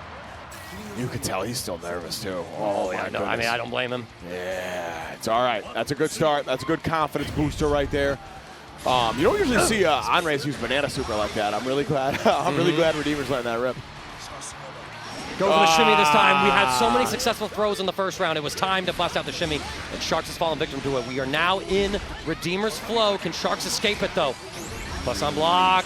More plus frames. 2 Brave counters gone for Sharkz. He's taking an extra 20%. The install super yet again. He does take some arrow damage Missed the for it. timing, yeah. Utilized that info in the past to tank some of those arrows, but missed it here. And Sharkz is going to get the 5L conversion with the Raging Strike. If Redeemer's able to get in, which is a big if at this point, oh my god. We got yeah, him. Sharkz is dead because there's no Brave counters left on his side. It's extra 50% damage. Redeemer found the opening on the counter hit. And there he is. He's bobbing his head up and down. He used to go by the name Billy Bobbin. That is why. Are you serious? Is I'm that you? Okay, all right, that's hype, dude. He went by Billy That's my Bobbin. guy. He did not have a good performance in Strive, and he's like, I am now a Redeemer. I will redeem myself. He dropped Anji and switched to Have the Chaos. Hell yeah. Well, that's The Strive days. And then Many he switched such to cases, many such cases. Here we go. That was a quick game, too, coming out of Redeemer, too. Sharkz off to a much better start here, though. Going to land the double overhead. Ferry's able to go all the way through, but Sharkz in position to punish it on the other side. This is a massive round for Sharkz as Redeemer almost feels like he's hanging himself more than anything. Pseudo perfect for Sharkz. That's a round you have to put in the trash and say, we're just going to pretend that one didn't happen. I'm just going to lock in. Simple as that. Hold his hand, breathing. I want to see a final game, final round. Ooh, missed timing on the JM Nice. right there. Yeah, we're Interesting. going aggro with those. Brave counter, get off of me. We get the counter hit. There The it counter's is. trade, which honestly, I think Redeemer's more than happy with it. I mean, look at those reactions. Not sure what that Brave counter That was a intent misinput, Yeah, straight it up. had to be. But we escape. We get caught, though. Nice confirm from Sharkz, putting Redeemer into this corner. And the counter again. Sharkz baiting out these options. Like, he's letting Redeemer hang himself as he sees, I know you want to counter me, so He really go is. ahead and do it. One The more shimmy, hit, that's and it. there it is. Sharkz should be able to kill with that. Doesn't even need the super. And Sharkz cracks top 8. You hear all the homies popping off behind. Yo, there it is. Redeemer not happy with 9th place again, but yeah, there it is. There's the handshake still saying, hey, you know what? You got me. That is what it is. And we'll have to see if Katalina can fare just a little bit better. The players have locked in their characters. We're going into this match, y'all. This is our loser side of top 8. Loser goes home at 9th place. And winner gets to join for the bracket that's happening later tonight, right? Top 8's tonight? Yeah, 7 o'clock. 7 7 p.m. o'clock, be on there. CEO Gaming. I will be your ringside MC, so pull up for that. It's going to be a lot of fun. And right now, Paid Actor is doing big damage in the corner. Good tech on the throw, but bites on the post-tech situation.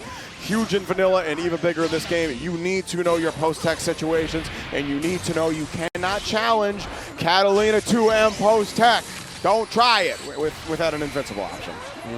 Which the Ladiva do have with that ultimate headbutt that we just saw come out, but out of range for their Paid Actor, playing in that ideal Catalina zone, Beautiful. catching Beef, walking forward. It's a perfect victory. The story, very much what you presented to us earlier with the dynamics of this matchup.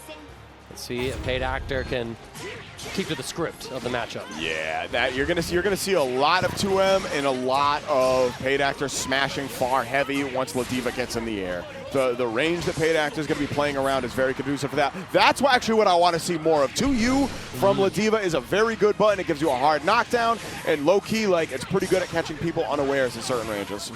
Pretty fast, too. Point blank, 7-frame startup. Yes, Like, that's kind of exactly. monstrous to think about a sweep, but Monstrous is a perfect word for it. here we Real go. talk. Huge pickup here for Beef. Taking Paid Actor coast to coast. And now Brave counter, get off of me. Gonna go for the There side it is. swap. Big I air say, there. dog, smash far heavy once you see it, and that is going to be a punish. This is not going to kill even with the no BP, but this is going to be very close. The crowd No, counting it out. there's and you no way. lost some Sage Jam bucks. I think that was classic input buffered in the middle of the roll, so he didn't get the damage scaling. And if I remember right, that was buffed too. Yeah, I think that damage wouldn't was surprise me. That would not surprise me in the slightest. My goodness. All right, well, the more things change, the more they stay the same, I suppose. Oh, just barely missing that far heavy. But yeah, see, this is what I'm talking about. Playing around this range and only choosing to engage when they really feel comfortable. Yeah, but now look at that. We got the invincible armor headbutt reversal here for Beef, able to alleviate some of the offense that Paid Actor can run, so long as Beef has the resources to use that option. Get off of me with a Brave counter. We try to go for the throw, but Paid Actor with a nice mash. Beef might have even been too soon on the block stun with that one. Good defense from Paid Actor yet again. Light wall going to set us up. Brave counter. We let the wall down just a hair too soon. Got a little nervous with that jump there. Oh, no. Had to have been either a misinput or something. I don't know. Either way, Paid Actor is going to be eating a fat combo. SBA almost on deck here. You got to be very careful. SSBA, no less. No, wait, that doesn't matter. None of that matters. You're dead. Double spend. Thank you very much. Sit down. Come again. Wow, dude. All right. And this is the kind of explosive rounds that we're like, we are going to see. Oh, no. No. Keep that head out of those hands. You played that okay. Yeah.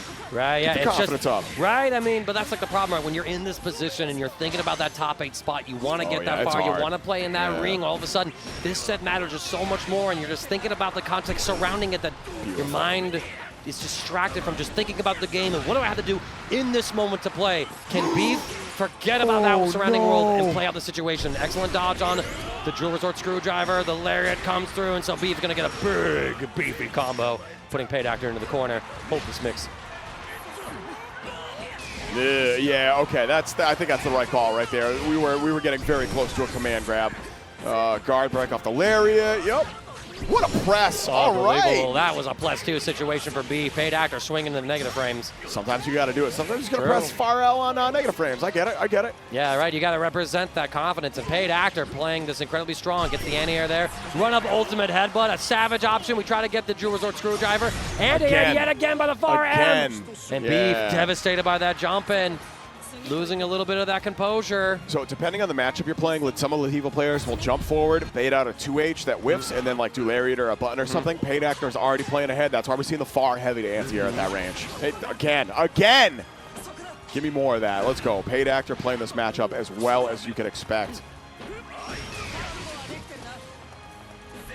Ooh, another scary whiff. Good spot dodge, and that is going to be a punish, which means coast-to-coast carry with a little bit of spend here for Paid Actor.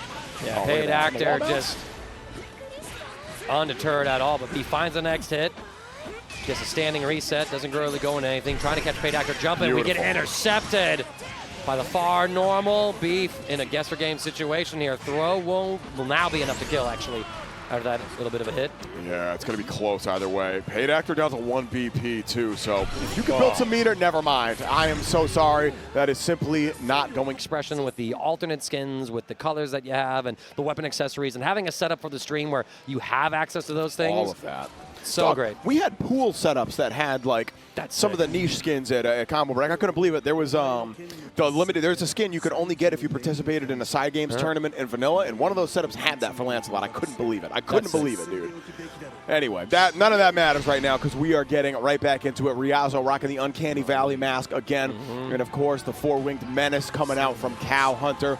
We'll see. Oh, y'all couldn't see it, but Cowhunter's putting the fist up for the homies in the audience right now. Trying to get the run back. Ryazo's already rocking back and forth, as locked in as I've ever seen them look. Cowhunter, you've done this once before. Can you catch lightning twice? Oh, not like that.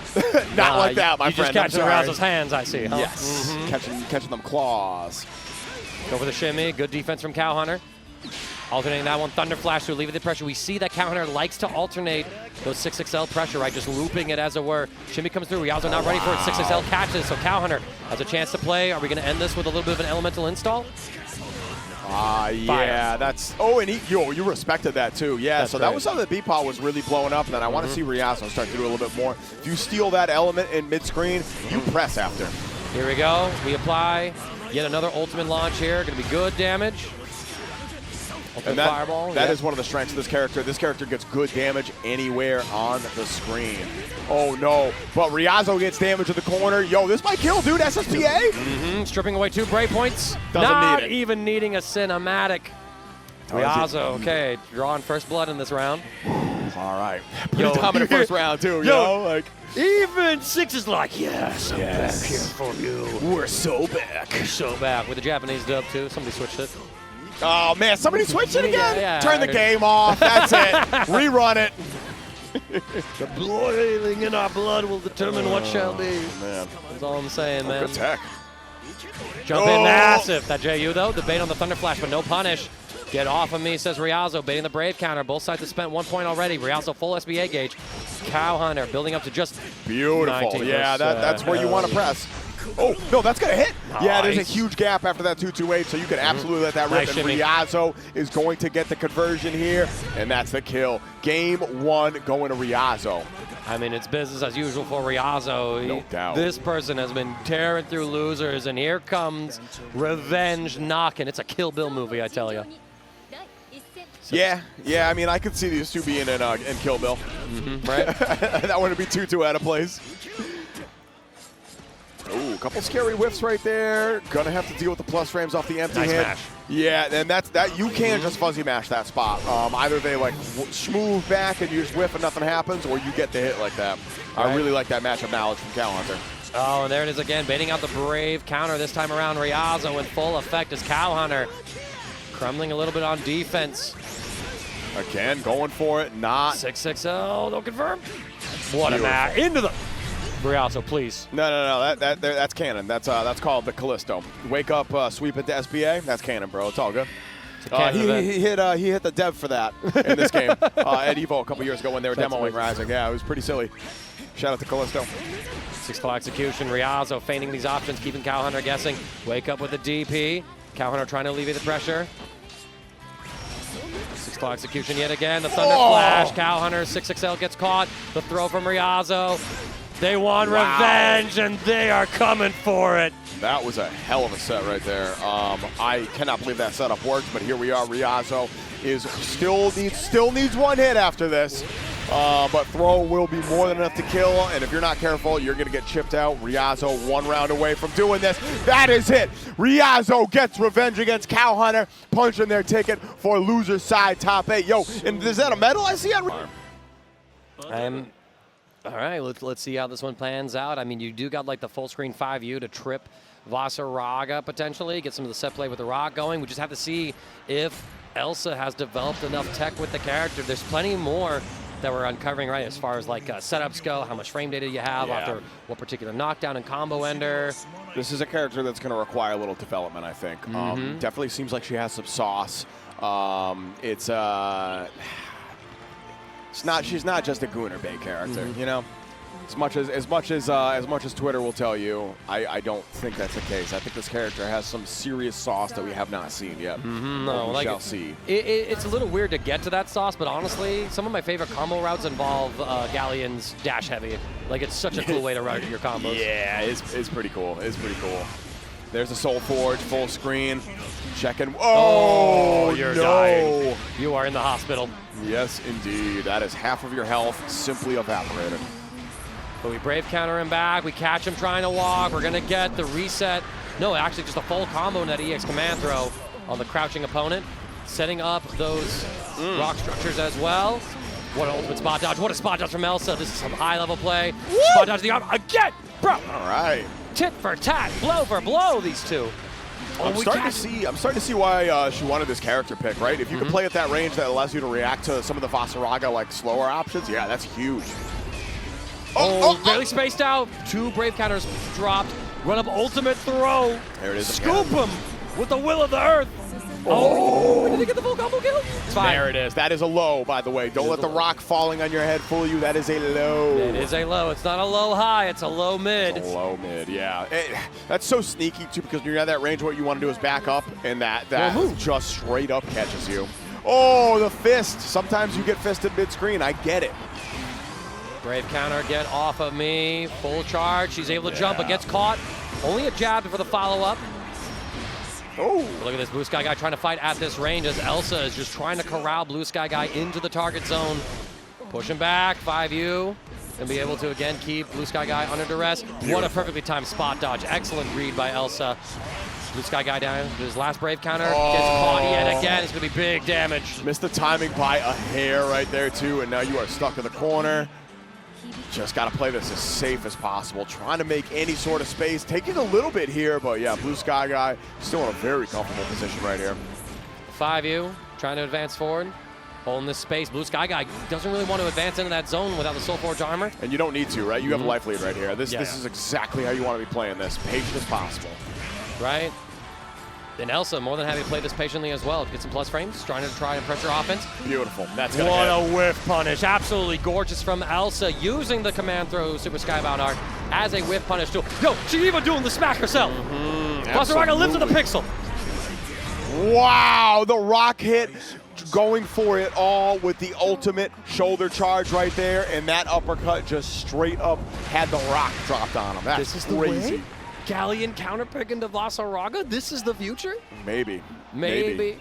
I'm not willing to say that yet. We have seen Blue Sky Guy run it back after dropping the first game, so I'm gonna put a pin in that. We're gonna come back to that possibly in a couple rounds, but we're gonna go to character select right now. Interesting choice. I just caught a glimpse of BSG's shirt underneath it. He's got like that Super Saiyan Gogeta from Fusion Reborn underneath there. He was decked out in the anime swag. Oh my god. Man, that's my character, bro. That's the hardest fit I've seen all day. That's awesome. Holy crap. I'm a big Fusion enjoyer, so I was definitely in heaven in those last couple seasons of Granblue, Dragon Ball, you feel me? Yeah. Fusions is still great. Oh my god. I know, dude, I was playing, I'm a day one Vegito player, bro. I was playing him when they thought he was ass. When he was just a battery.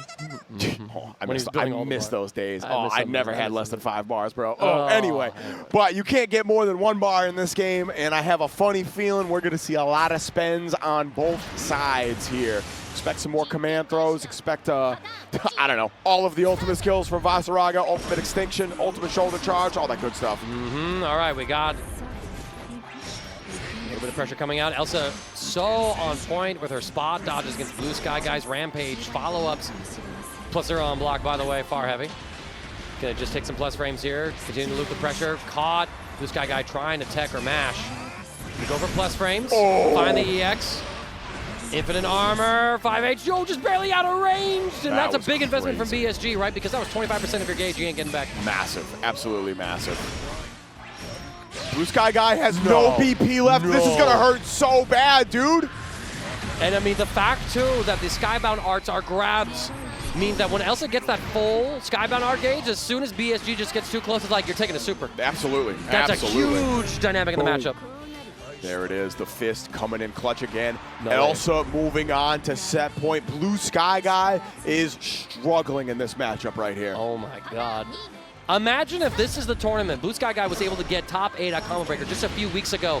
His character gets buffed. Imagine if he doesn't make top 8 with this improved Vaseraga. Because of the Galleon counter pick? Yeah, I don't know. That's insane. If anyone could do it, it's this cat Elsa right here. She has proven time and time again she is very sick with it. TM. Oh, the primordial grass, and you get the combo as well with the plant in place. Super. And then with the super, like you said, BSG already reeling in a seat. It feels like he's already given up. One more hit. Throw kills here too, no less. Even regular throw, we're going to wake up ultimate shoulder charge, ultimate extinction. Ooh, yeah, you could tell he is scared of that fist now. Oh my god, the 5U. But no, you had to go immediately into the light throw in order to get a conversion. I don't think it would have been enough to kill, but BSG, massive jump in. This is huge. Not big enough, unfortunately. Does not have the resources to really make this hurt. Brave counter, gonna whiff. Look at all the damage. Elsa has no brave counters. The DP is baited, but we didn't get a full punish. Trying to get the triple kill. We grab him. BSG still in this. That was so smart. I think that was the command throw startup we saw, and that does have some startup to it. BSG had the wherewithal to press regular throw, which is 4 frames. Count them up, 1, 2, 3, 4.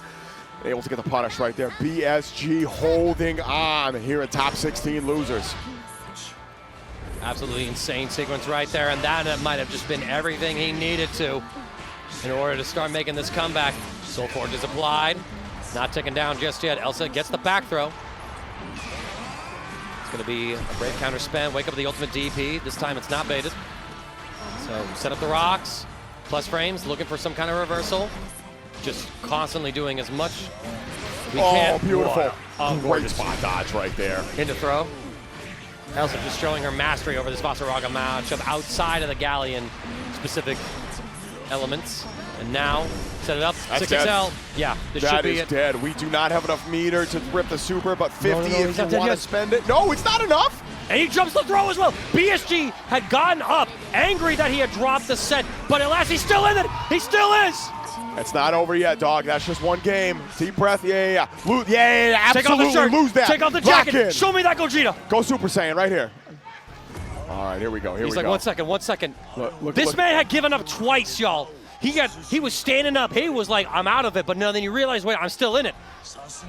I've been talking about composure, but being able to come back while you're frazzled like that, that's a whole nother level of clutch. That's huge, yeah, it's that momentum shift. Elsa is still looking as locked in as ever right here. But she's thinking, she's pensive for sure right now, kind of thinking about the yeah. situations, thinking about, is my character choice working out? Is he making the adjustments to this It galleon? might be time for a switch. I don't know. It's looked pretty convincing so far, but you have stronger characters on your roster. How well is that going to fit in? That's the real question right here. Right, do you commit to this galleon pick? But I mean, BSG, he has, I mean, there's a whole new level of momentum, right? I mean, the rush that you get We're in. when you thought you lost and it turns out, wait, I'm still in it, and not only that, you won it, oh my God, that's so much of an adrenaline rush and momentum.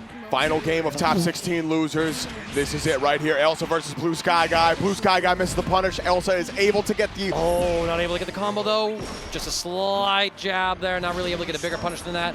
Singing with the rock, stopping him from jumping. Both sides trading blow for blow. I've already spent a brave counterpoint. Jump in, no confirm. Vaseraga buttons.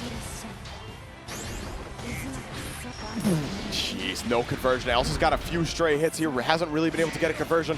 I think is focused more on just taking the space, and I don't hate that. I think that's the right call. Money. Oh my God, just barely outside of that range. Run up with the primordial grasp. We get the full combo as well. Just Should be kills. the round here for Elsa. Keep it simple as possible. BSG, again, a little flustered, giving a big stress. Elsa takes a sip of water. She's Yeah, once again hydrate. at set point for top 8. BSG back against the wall. Here we go. Potentially, once again, Elsa sitting on set point right here.